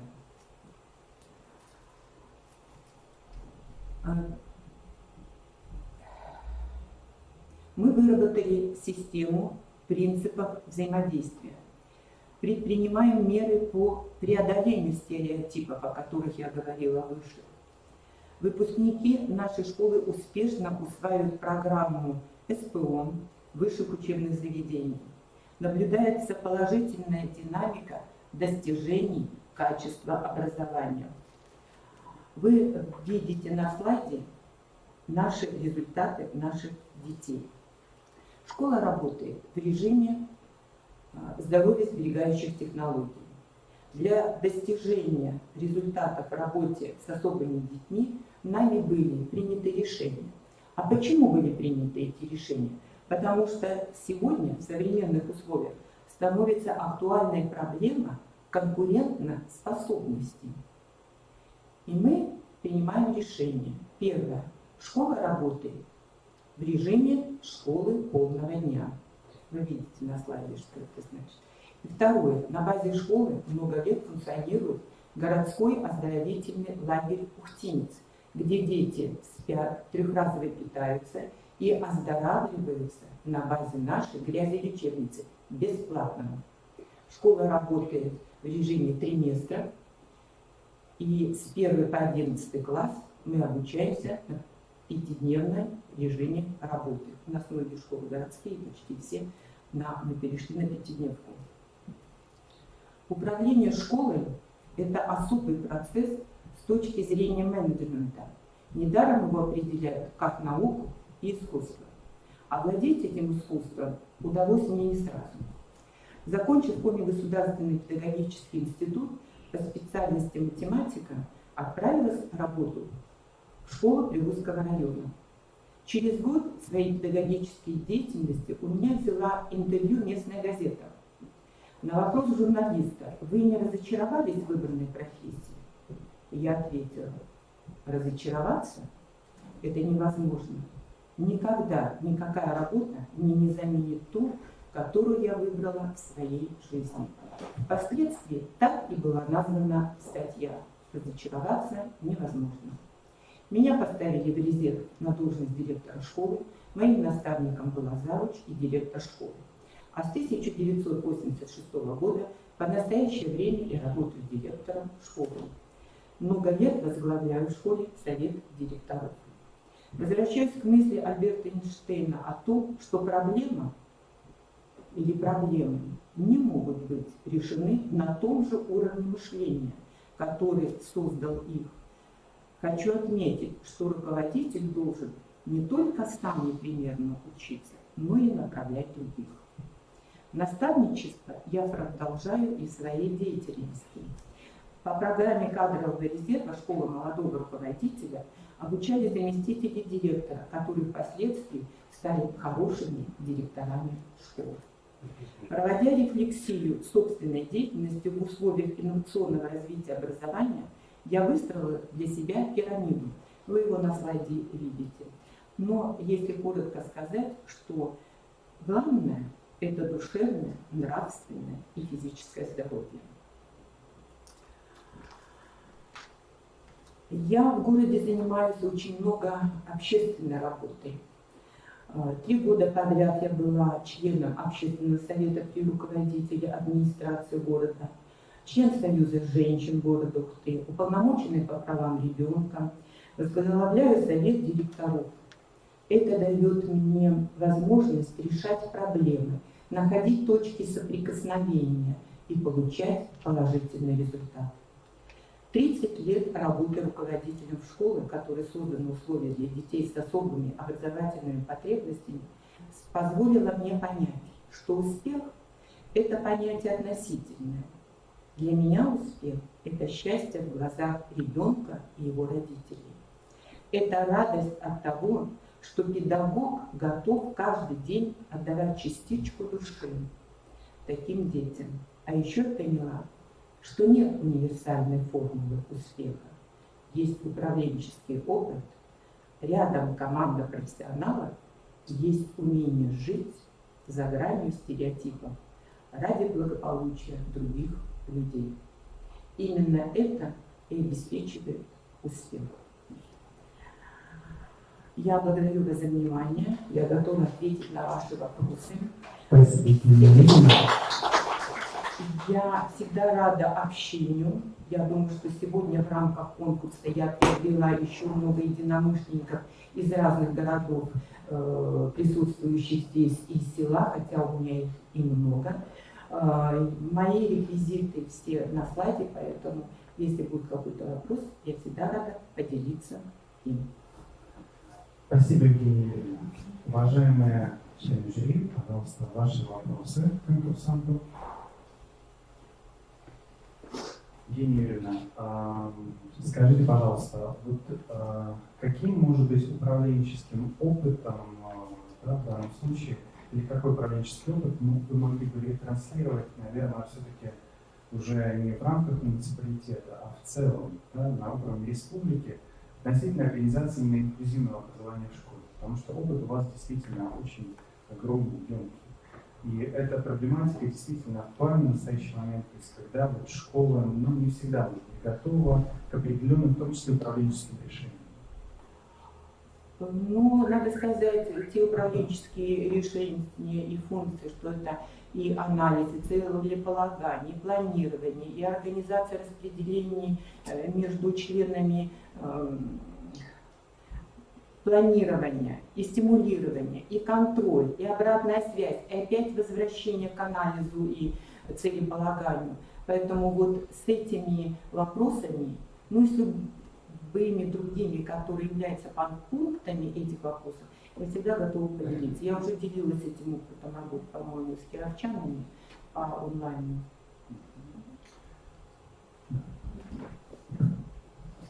Екатерина Юрьевна, благодарная за то, что вы представили свой профессиональный путь. И, конечно, мы очень рады, что вы действительно обозначили ступени профессионального роста, развития, начиная еще с получения педагогического образования. Это действительно путь профессиональный, значимый. И ваше участие в конкурсе, мы уже понимаем, что это участие лидера профессионального сообщества, эксперта. У меня вот такой вопрос. Как вы думаете, каково влияние руководителей образовательных организаций на формирование государственной образовательной политики? Какие есть возможности, какие уже, может быть, практические рекомендации вы предложили нашим коллегам? Ну, вы знаете, если сегодня говорить о детей, самая главная фигура, школа любая сегодня должна быть доступна в рамках своей территории. Ученик сегодня с возможностью, хорошо у нас есть вот автомобиль, мы подвозим, не должен из одного края города ездить в другой. Я знаю, что государственная политика над этим работает очень много. Я хочу сказать большие слова благодарности Маргариты Михайловне Колпачиковой, которая, она начинала же у нас, знаете, в Ухте, потом продолжает, мы ведем тесную связь. Это в первую очередь доступность. Вы знаете, сколько я добивалась, чтобы убрать слово обучение на дому? Мы тогда, когда приняли школу, тогда ведь слова инклюзии не было. Мы понимали, я понимала, что так и должно быть. Меня сколько ругали, что почему ты вот дети входят у тебя в школу, я говорю, я не могу им запретить. И когда министерство потом поняли эту проблему, что да, действительно так должно быть, и когда у меня Лариса на костылях, тогда еще не было машины, идет через дорогу, и Лариса, тебе что-то помочь? Она говорит, я сама. Вот это уже выработка духовности, не то, что мы как бы под колпак поставим, что она сама себя должна обслуживать. Я очень много предлагала, знаете, если не один директор, а много, какое-то сообщество будет государству посылать своим проблемам, как хорошо Познер однажды сказал, да, я скажу, но надо выработать общественное мнение. Вот тогда государство, может быть, к этому прислушается. Просто одну реплику, один пример приведу. Вы знаете, как дети волнуются вот с этим ЕГЭ? Когда я была в 2005 году, ездила в Америку на учебу, и мы возвращались, мы в Министерство России ходили, чтобы детям с инвалидностью аттестат выдавали так же, как и раньше было, по результатам годовых отметок. Мы не могли увидеть, мы и до сих пор не можем это увидеть. Но это моя задача, и я все-таки ее буду пробивать нас еще попутно других. Вы знаете, да, говорят, они же в общеобразовательной школе учатся, они получают такой же стандарт, но... А вы знаете, даже когда мы сдаем, я проходила аттестацию, сидела на экзамене, я взрослый, с опытом человек, как я волновалась. Вот этот пример через меня все время проходит на ученика. И ученик очень волнуется, тем более больных детей, которых много у нас с нервной патологией. И я думаю, что все-таки нас должны слушать. Спасибо. Евгений Юрьевна, ну, вы очень опытный человек, я давно знаю. Мне вообще казалось, что вы как закончили институт, сразу директором стали.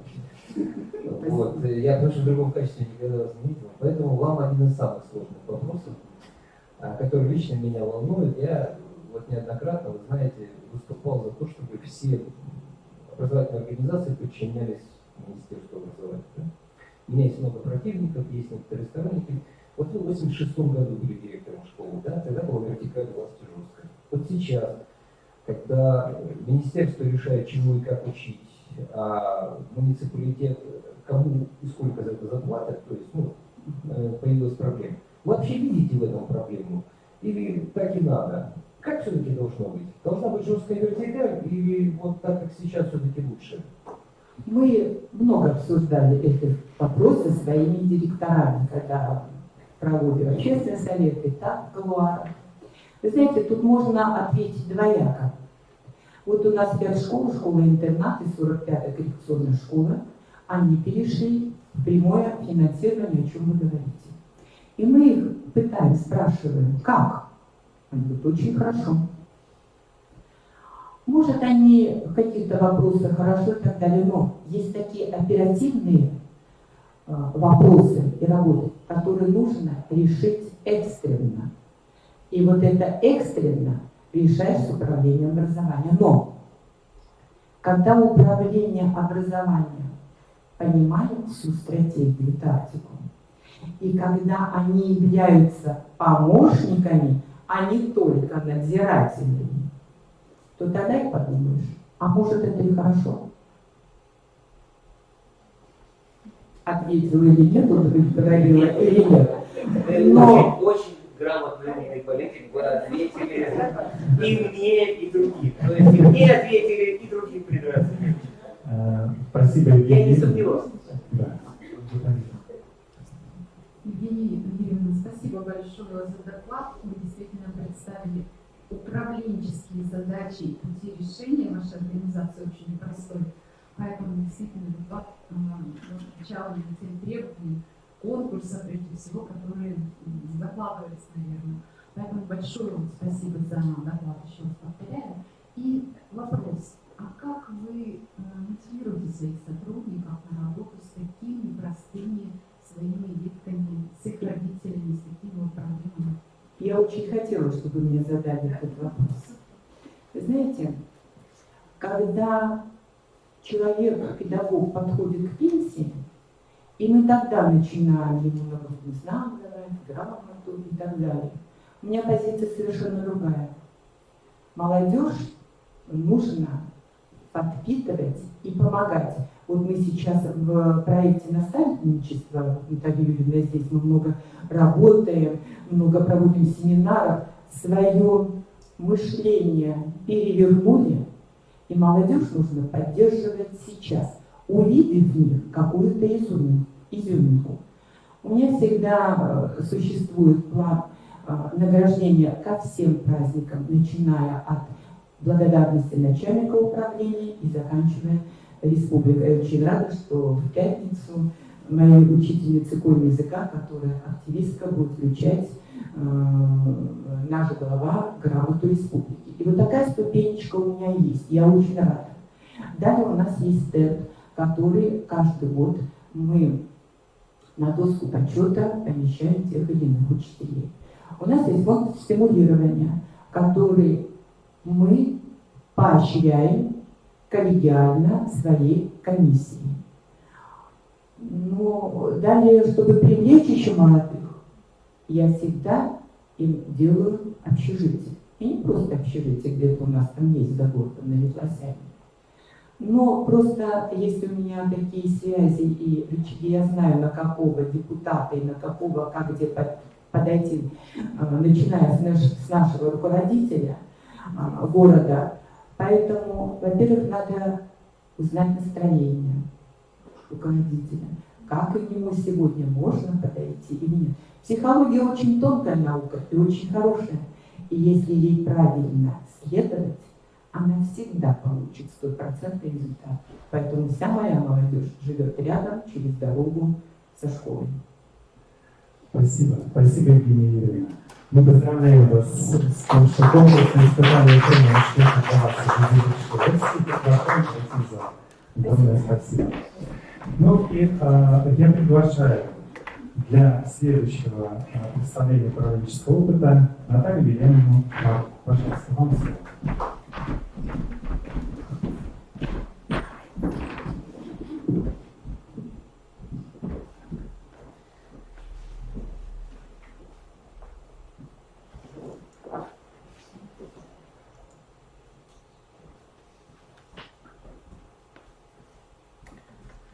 Уважаемые коллеги, у меня тут одна проблема. Я вот так вижу в очках, а туда без очков. Поэтому в этом нет, ну я уже сейчас приспособлюсь. Вот, начиная свой доклад, я хотела бы начать с этих слов. Они всем известные. И когда я готовилась к этому конкурсу, как-то случайно вот они мне попались на глаза. Ну, в жизни ничего не бывает случайно, поэтому решила я их на этот первый слайд и поместить. Ну, управление – это процесс планирования, организации, мотивации, контроля, необходимый для того, чтобы сформулировать и достичь целей организации. Почему так трудно работать управленцем? На это есть как субъективные, так и объективные причины. Объективные – это огромный объем задач, который стоит перед каждой школой, но как обучать, воспитывать, развивать регламентировано законодательно в настоящее время, и государство определило для нас комплекс долгосрочных целей и задач. Управление осуществляется на нормативном, стратегическом и оперативных уровнях. И поэтому хочется мне сказать о той ситуации, в которой находится город Воркута сейчас. И вы должны понимать, что город наш находится на самом краю республики. Сейчас за последние годы увеличивается отток населения из города, следовательно, уменьшается количество детей. Следовательно, стареют кадры, которые уезжают за пределы города. Найти новые кадры очень трудно. Педагогическое училище не покрывает наши резервы, хотя наша гимназия является площадкой для практики студенческой. Но вместе с тем, вот эта проблема заставила нас еще много лет назад задуматься над тем, как стать привлекательным, конкурентным образовательным учреждением. У него были свои традиции, определенный имидж в образовательном пространстве города. И поэтому программа развития, на наш взгляд, выступала в качестве стратегического плана осуществления основных нововведений в образовательном учреждении в тех условиях, которые вот создавались. Ведущая идея развития – это приоритет, влияющий на имиджевую характеристику образовательной организации. То есть как сделать так, чтобы из всех школ города, а кто был в Воркуте, знает, что мы находимся возле парка, у нас нет микрорайона, у нас в микрорайоне живет всего 190 человек, проектная мощность 700 детей. На сегодняшний день мы эту проектную мощность полностью закрываем, у нас 689 детей вот на 1 сентября. И на наш взгляд, с уверенностью можно сказать, что программа развития – это один из важнейших документов, который определяет конкурентность современной образовательной организации. Именно поэтому мы уделяем самое серьезное внимание к разработке программы, ее реализации, конечно, к ее анализу и подведению итогов. С 2006 года гимназия уже реализует 4-ю программу развития. Вот первый свой миллион, первый свой грант мы получили в 2008 году, как раз реализуя эту программу в рамках ПНПО. Тогда мы все участвовали в этом конкурсе. И вот, по-моему, даже Александра Васильевна с вами ездили в Москву потом. Да, нас тогда вот так, ну это тоже был мотив для нас, да. Это нас вдохновило, и каждый год, достигая определенных результатов, основные результаты вы видите на экране, мы создавали новую программу развития. Если говорить о последней программе развития «Алгоритм успеха», то задача наша вот предоставление максимально широкого поля возможностей наибольшему числу учащихся, потому что мы хотим, чтобы они пришли к нам из всего города, а не только из нашего микрорайона. В программе развития «Алгоритм успеха», которую мы реализуем в настоящее время, определены приоритеты нашего развития, вы видите их на экране, и проекты, которые мы реализуем.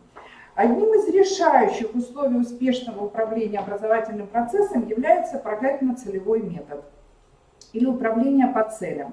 Другими словами, это проектирование, включающее в себя анализ ситуации, диагностику, определение прогноза, разработку проекта деятельности. И вот реализация всех проектов предполагает обеспечение качества образования и эффективности управления образовательной организацией.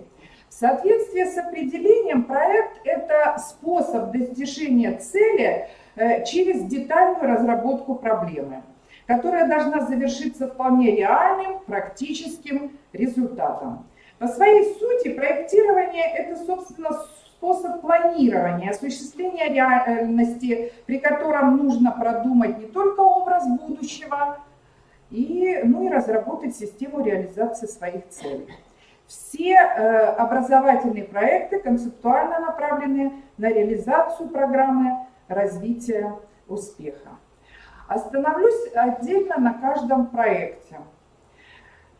Значит, проект «Лестница успеха» – это расширение образовательного пространства для развития личности ученика на всех этапах обучения. Но если говорить об итогах, наверное, все школы реализуют похожие проекты. Если говорить об итогах только прошлого года, потому что как бы в видеоролике, и не хотела повторяться в сегодняшнем докладе, вот в 2020 году у выпускников гимназии 6 золотых медалей. На протяжении многих лет ученики гимназии становятся стипендиатами руководителей Совета городского округа Воркута. В прошлом году у нас было 16 таких гимназистов, в этом учебном году 20 стипендиатов. В муниципальном этапе Всероссийской олимпиады школьников у нас 47 призовых мест. Гимназия является инициатором городских конференций «Маленький исследователь» для 1-4 классов, «Юный исследователь» для 5-8 классов и исследуем и проектируем для учащихся 9-11 классов. В рамках договора о коллаборации с Ухтинским государственным техническим университетом наши ученики посещают лабораторные практики в УГТУ, а также стали победителями межрегиональной 17-й молодежной научно-практической конференции «Интеграция». Региональный отборочный этап технологического фестиваля «Робофест» команда гимназии 5-й год подряд является его победителем. Ну и в этом году хор гимназии «Праздник детства» получил гран-при и стал победителем международного творческого конкурса фестиваля «День Победы». Вот если говорить о задаче расширения образовательного пространства для развития личности ученика на всех этапах его обучения. По итогам республиканского конкурса гимназия получила статус муниципального центра по работе с одаренными детьми, и с этой миссией мы справляемся. Следующий проект – это цифровая школа. Но сегодня много об этом было сказано. Направление решений и задачи вы видите на слайде, а мне хотелось бы сказать вот о чем. Что этот проект наиболее затратный. Но благодаря полученным грантам в размере около 3 миллионов рублей за участие в конкурсах различного уровня, последний, кстати, вот всероссийский открытый конкурс в рамках федеральной программы развития образования, номинации развития школьного, естественно-научного и инженерно-математического образования. Мы там получили грант в 1 миллион, его реализовали, купили квадрокоптеры, расширили физическое, химическое образование детей. Ну, то, чтобы предоставить вот как раз вот условия, несмотря на то, что мы имеем вот как бы название гимназия, всем детям, желающим получить хорошее образование, предоставить возможности.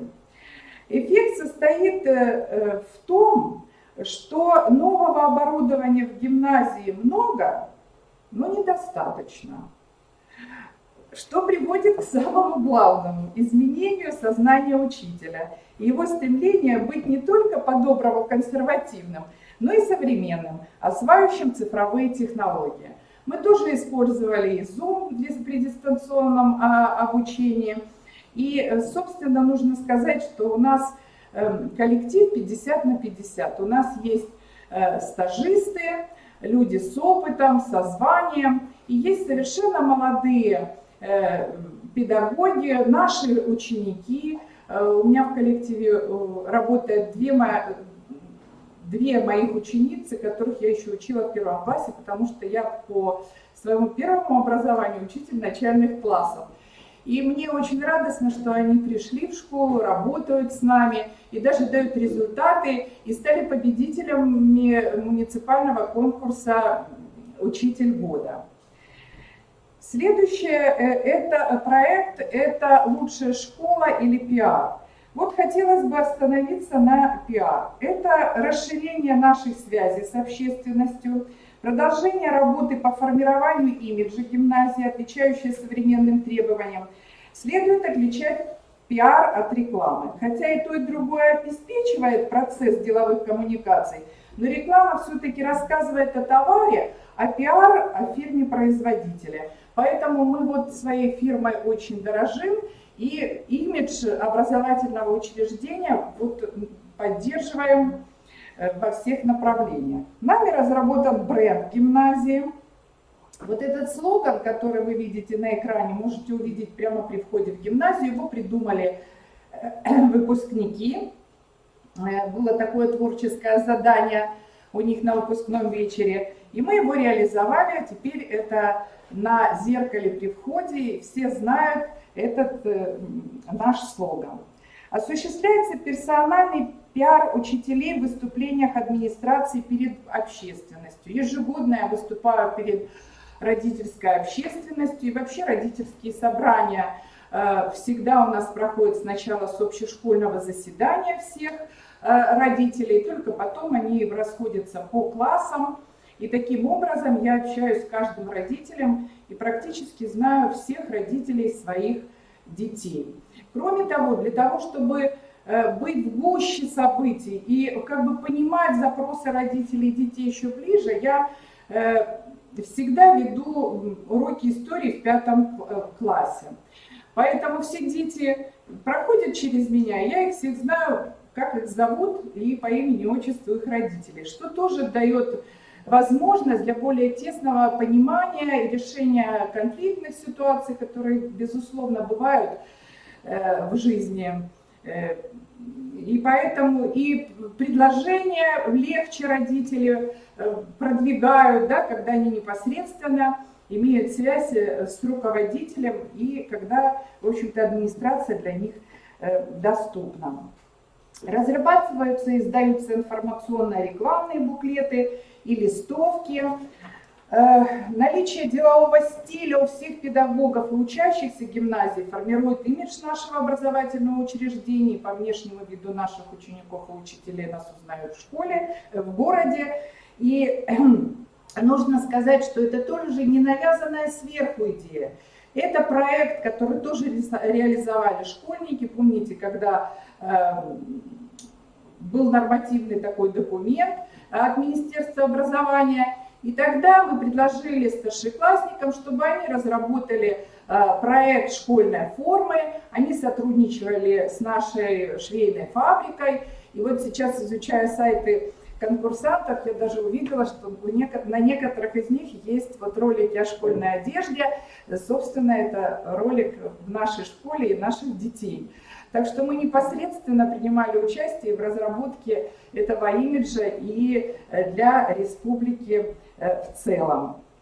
Кроме того, нужно сказать, что ежегодный традиционный гимназический бал – это публичная демонстрация духовно-нравственных ценностей учеников, педагогов и родителей гимназии, который является коллективным творческим проектом. Это, собственно, мероприятие, куда мы приглашаем общественность, администрацию города, депутатов, родителей, причем родители сами являются участниками хора и танцуют, и поют, у кого есть такие способности. Это вот такое большое ежегодное мероприятие, которое, на наш взгляд, уже за 12 лет стало таким брендовым городским мероприятием. Но теперь скажу о важном, в самом главном проекте в этой программе развития. Для реализации всех проектов программы развития необходим коллектив, как мы понимаем, инициативный, высококлассный. Это должен быть коллектив единомышленников, чтобы тебя поддержали, чтобы понимали задачу, которую ставит и государство, и городские обстоятельства, и требования родителей. Поэтому проект «Профессионал» наиболее объемный и значимый проект нашей программы.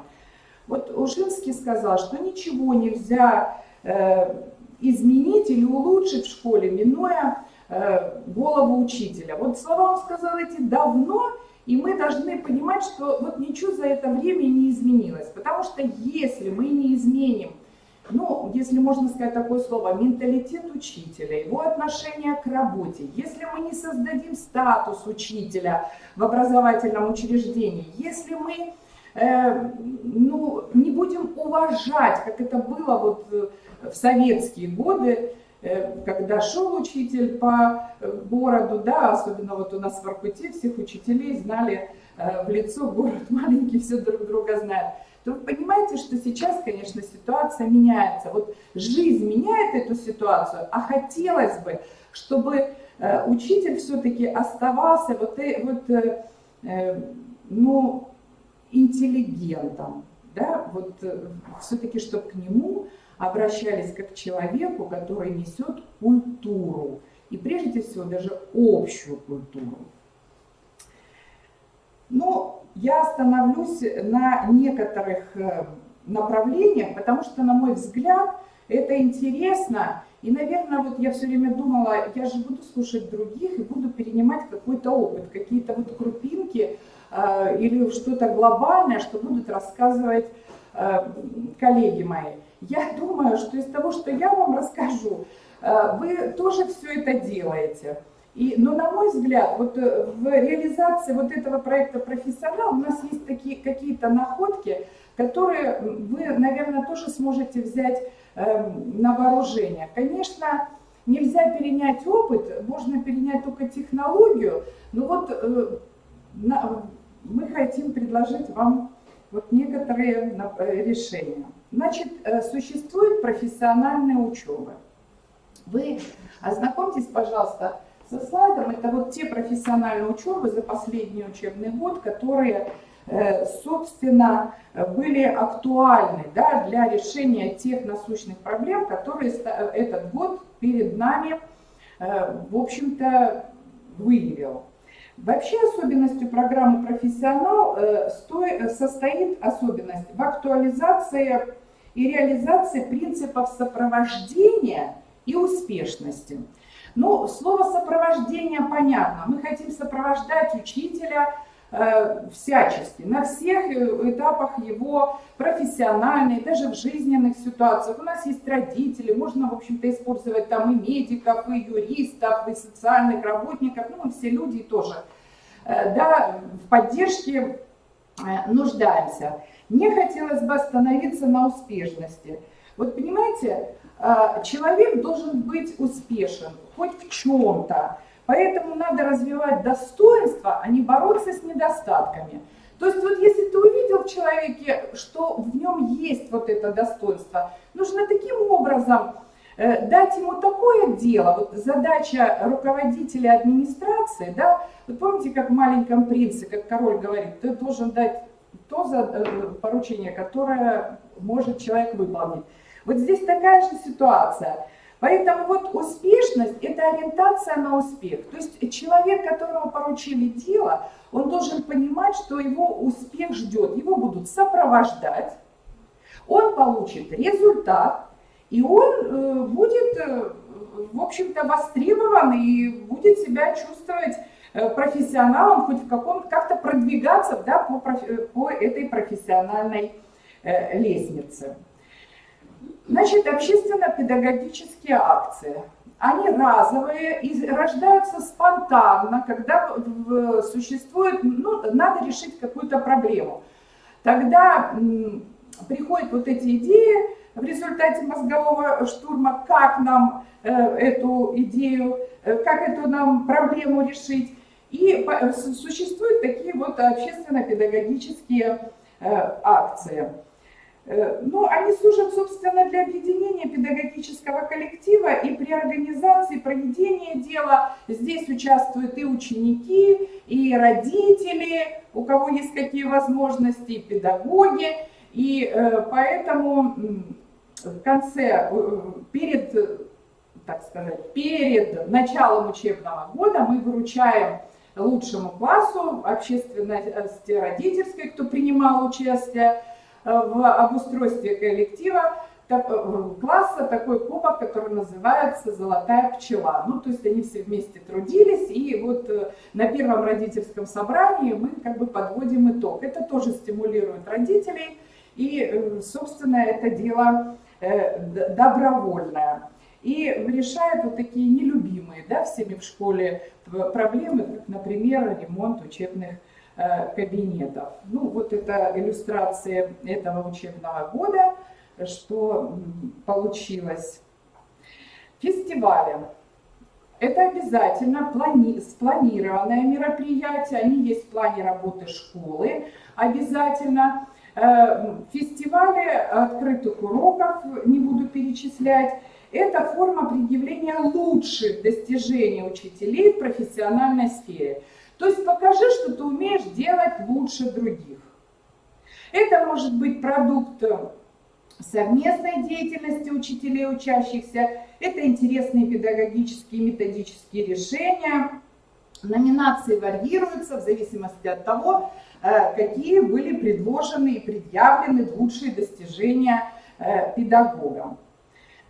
И особые любимые нами направления – это традиционные гимназические праздники успеха. Значит, премия имени меня, не в смысле меня премия, а она вручается и приурочена ко Дню учителя, и вручение этой премии происходит, администрация вручает эту премию из личного кармана. Из личного кармана. Например, премия заместителя директора по административно-хозяйственной части учителю, создавшему интересный новый дизайн школьного кабинета. Или там премия завуча по воспитательной работе руководителю классному, который создал яркий классный коллектив. То есть все члены администрации когда-то договорились о том, что ко Дню учителя размер премии варьируется от инфляции в стране и материального положения каждого члена администрации, но это всегда оговаривается, и сумма для всех одинаковая. Ассамблея победителей Олимпиад и отличников учебы, наверное, проходит у вас, но слово «ассамблея» нам показалось очень таким красивым словом, и поэтому здесь мы вручаем памятные дипломы детям, победивших в Олимпиаде, и их учителям. Потому что мы всегда награждаем детей, родители так этим гордятся, и при этом забываем, кто этого ребенка подготовил и дал такой результат. Поэтому на этот праздник мы приглашаем ребенка с родителями и педагога, который этого результата достиг. Ну, значит, праздник успеха достояния года, он отмечается ежегодно в конце года, и мы там награждаем самые лучшие проекты, которые были реализованы в школе, дали результат в течение учебного года. Ну вот, если проанализировать, да, то, что я сказала, вы должны понимать, что каждый шаг и деятельность педагогического работника должна быть замечена и должна быть отмечена, потому что у них столько рутинной работы, они заполняют всякие таблицы, журналы, ведомости. И вот этого праздника, да, то есть обыденность жизни, а праздника этого не хватает. Ну и самый главный праздник – это церемония награждения за вклад в развитие гимназического образования. Значит, этот праздник был придуман на Совете гимназии, то есть это государственное общественное управление, где в силе было, когда мы говорили о том, что нужно каким-то образом награждать и учителей, и детей, и спонсоров, социальных партнеров, которые приняли участие в развитии гимназического образования именно нашей гимназии. Была придумана такая медаль, мы ее вручаем ограниченно, их 10 штук в год, может меньше, но больше быть не должно. То есть есть определенные критерии для этого, чтобы на это мероприятие мы приглашаем всех руководителей города, и у нас есть там разные номинации. И, собственно, награду вручают по рангу руководители города. Ну, заканчивая, хочу сказать вот о чем. Что вся эта работа по созданию коллектива дает определенные результаты. Мы подготовили 10 победителей по НПО. Вы должны понимать, что это люди, на которых можно положиться и которые являются потом руководители команд, которые реализуют какие-то проекты в школе. У нас 10 победителей муниципального конкурса «Учитель года». Мы один раз ездили на Россию, это тоже был большой опыт наш. И поэтому я хочу сказать, что все это дало нам возможность создать профессиональный коллектив.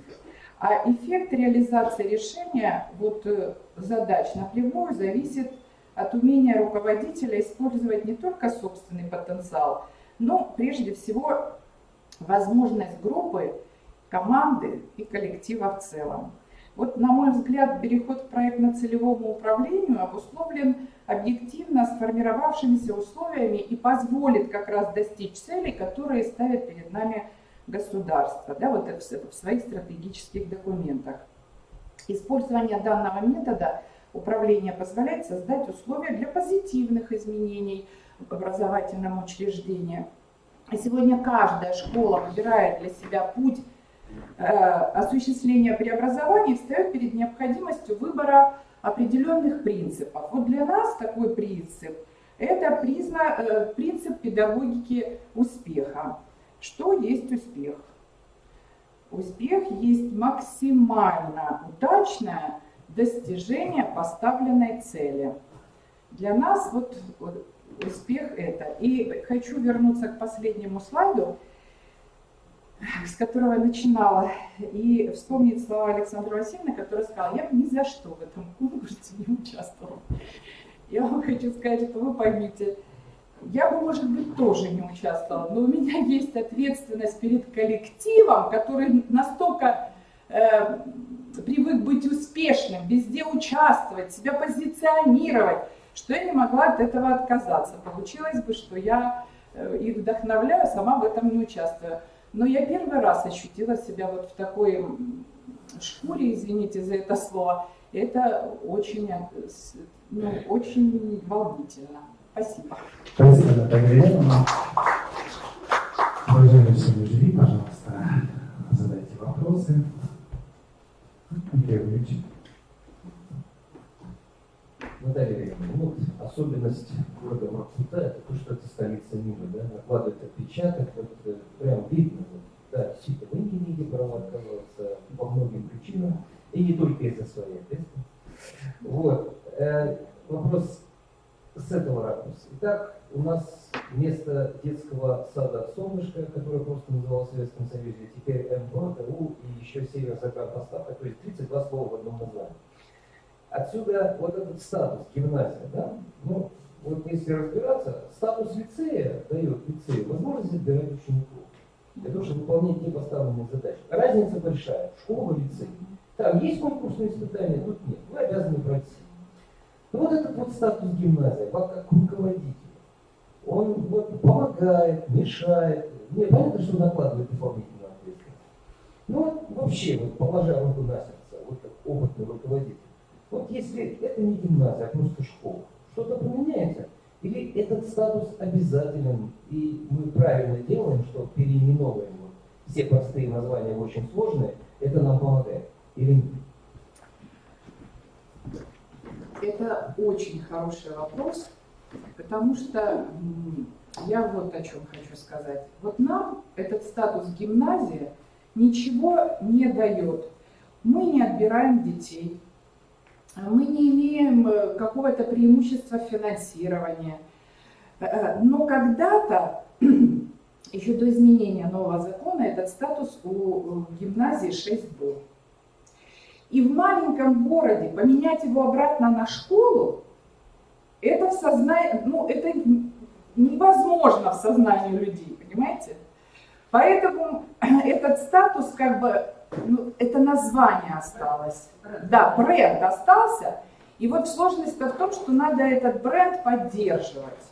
И вот я вам рассказала, каким способом мы это делаем, чтобы привлечь людей, которые бы хотели иметь вот такого рода образование, которые имели бы возможность такую образовательно развивающую среду, в которой будет находиться ребенок. Потому что вот все, что я рассказала про учителей, я могу точно так же рассказать про ребенка. Да? То есть я же не говорю только про учителя. То есть и ребенка мы все время говорим о том, что твой успех – это в максимальном достижении твоей цели, которую ты перед собой поставил. И поэтому мы даем им возможность вот разные свои цели достигать. У нас поэтому есть и робототехника, и хор, и танцы, и химико-биологический класс, и кабинет ИЗО, который тоже спроектирован педагогами, и кабинет детского творчества для начальной школы. Ну, то есть вот исходя из тех ресурсов, которые есть, просто надо, ну, правильно распределять эти ресурсы.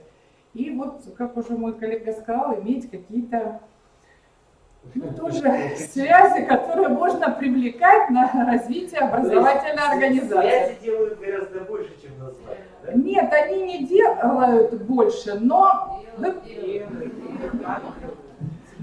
Но чтобы эти связи иметь, надо соответствовать. Потому что связи связями, а если результата нет, то и связи не помогут. Но вы согласны с тем, что статус гимназия должен отличаться не только названием, но и финансированием и прочими вещами, да? То, чего сегодня нет. Да, да? Да. Ну, хотелось бы. Да. Спасибо, Наталья Еленовна.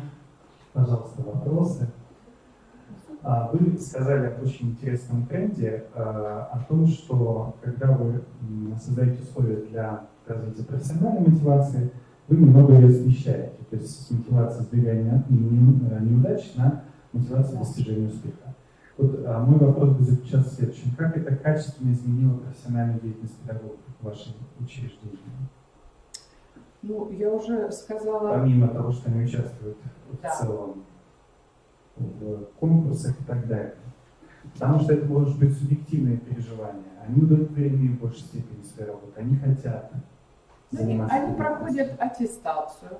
Тут уже все остальные, есть определенный внутригимназический контроль, есть требования к уроку. То есть в этой ситуации они растут. Потом нужно сказать, что вот подготовка к конкурсу, даже учитель года, когда это создается командой, то ты там и учишь этого молодого учителя индивидуально, да, работает, целая команда работает с одним человеком, и он растет.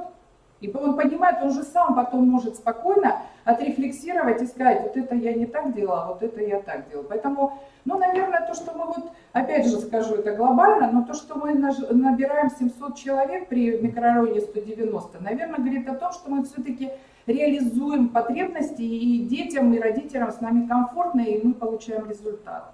Спасибо большое, Наталья Еленовна. Нина Владимировна. Наталья Еленовна получила, прежде всего, эмоциональное удовольствие от вашего выступления, потому что, вы знаете, вы как, именно как такая палитра. Если говорили не о школе, не о гимназии, более так серьезно, а когда уже сразу переключались на вашу профессиональную деятельность, говорили о вашей гимназической среде, вы не представляете, как горели ваши глаза, и вы понимали, что вы сейчас говорите именно о тех профессиональных успехах, не только ваших, а именно каждого вашего ученика. Это, конечно, очень было очень здорово, поэтому в завершении спасибо вам за такое эмоциональное, прежде всего, удовольствие. У меня вопрос связан с вашим управленческим кредо. Вы обозначили, чтобы управлять другими, надо уметь управлять собой. И, может быть, как рекомендация, как совет именно другим руководителям. У вас сильные руководители в РКТ и в школах. Именно ваше муниципальное образование всегда ценится. И ваша профессиональная рекомендация, ваш совет. Вот как вы управляете собой? Вот это самое трудное. Ну, потому что, смотрите, как управлять людьми, написано миллион учебников, защищено столько диссертаций, а как управлять собой, это, в общем-то, это самообразование и, наверное, пример других. Когда ты выбираешь человека, на которого вот ты хотел бы быть похож, и понимаешь, что вот его поведение тебе близко, и еще нужно иметь человека, с которым бы ты мог посоветоваться. Но это... У меня есть недостатки, я надеюсь, что во время конкурса я их как-то смогу скрыть. Это тоже, между прочим, умение субъективное такое, но тоже надо уметь это делать. Я читаю духовную литературу, я взаимодействую с владыкой Усинским и Воркутинским. Он постоянно делает выставки в нашем образовательном учреждении. У нас есть, кроме городских, у нас есть внутригимназические крещенские чтения. Мы его туда всегда приглашаем. Это не значит, что я человек, но поговорить, да, и это тоже важно. Спасибо. Спасибо, Наталья Еленовна. Мы поздравляем вас с тем, что конкурсное испытание «Формула успеха» завершено. И приглашаем пройти в зал. Уважаемые участники, мы поздравляем вас с тем, что первое конкурсное испытание «Формула успеха» подошло к концу. Мы ждем вас буквально уже через 40-45 минут на втором этаже 218 аудитории для продолжения конкурса и для встречи с министром Натальей Владимировной.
меня-то толка никакого.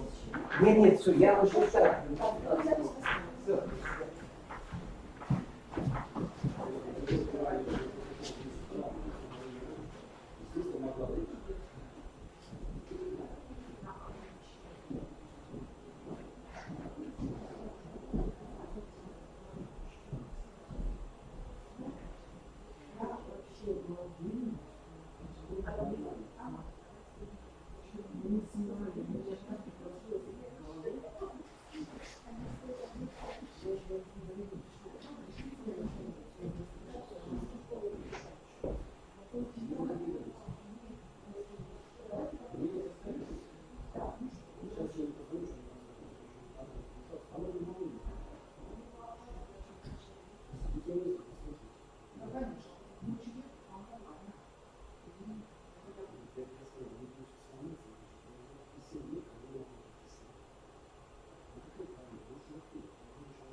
Девочка была на посту, она не верила, просто она была на посту. Он решил, что она видит температуру.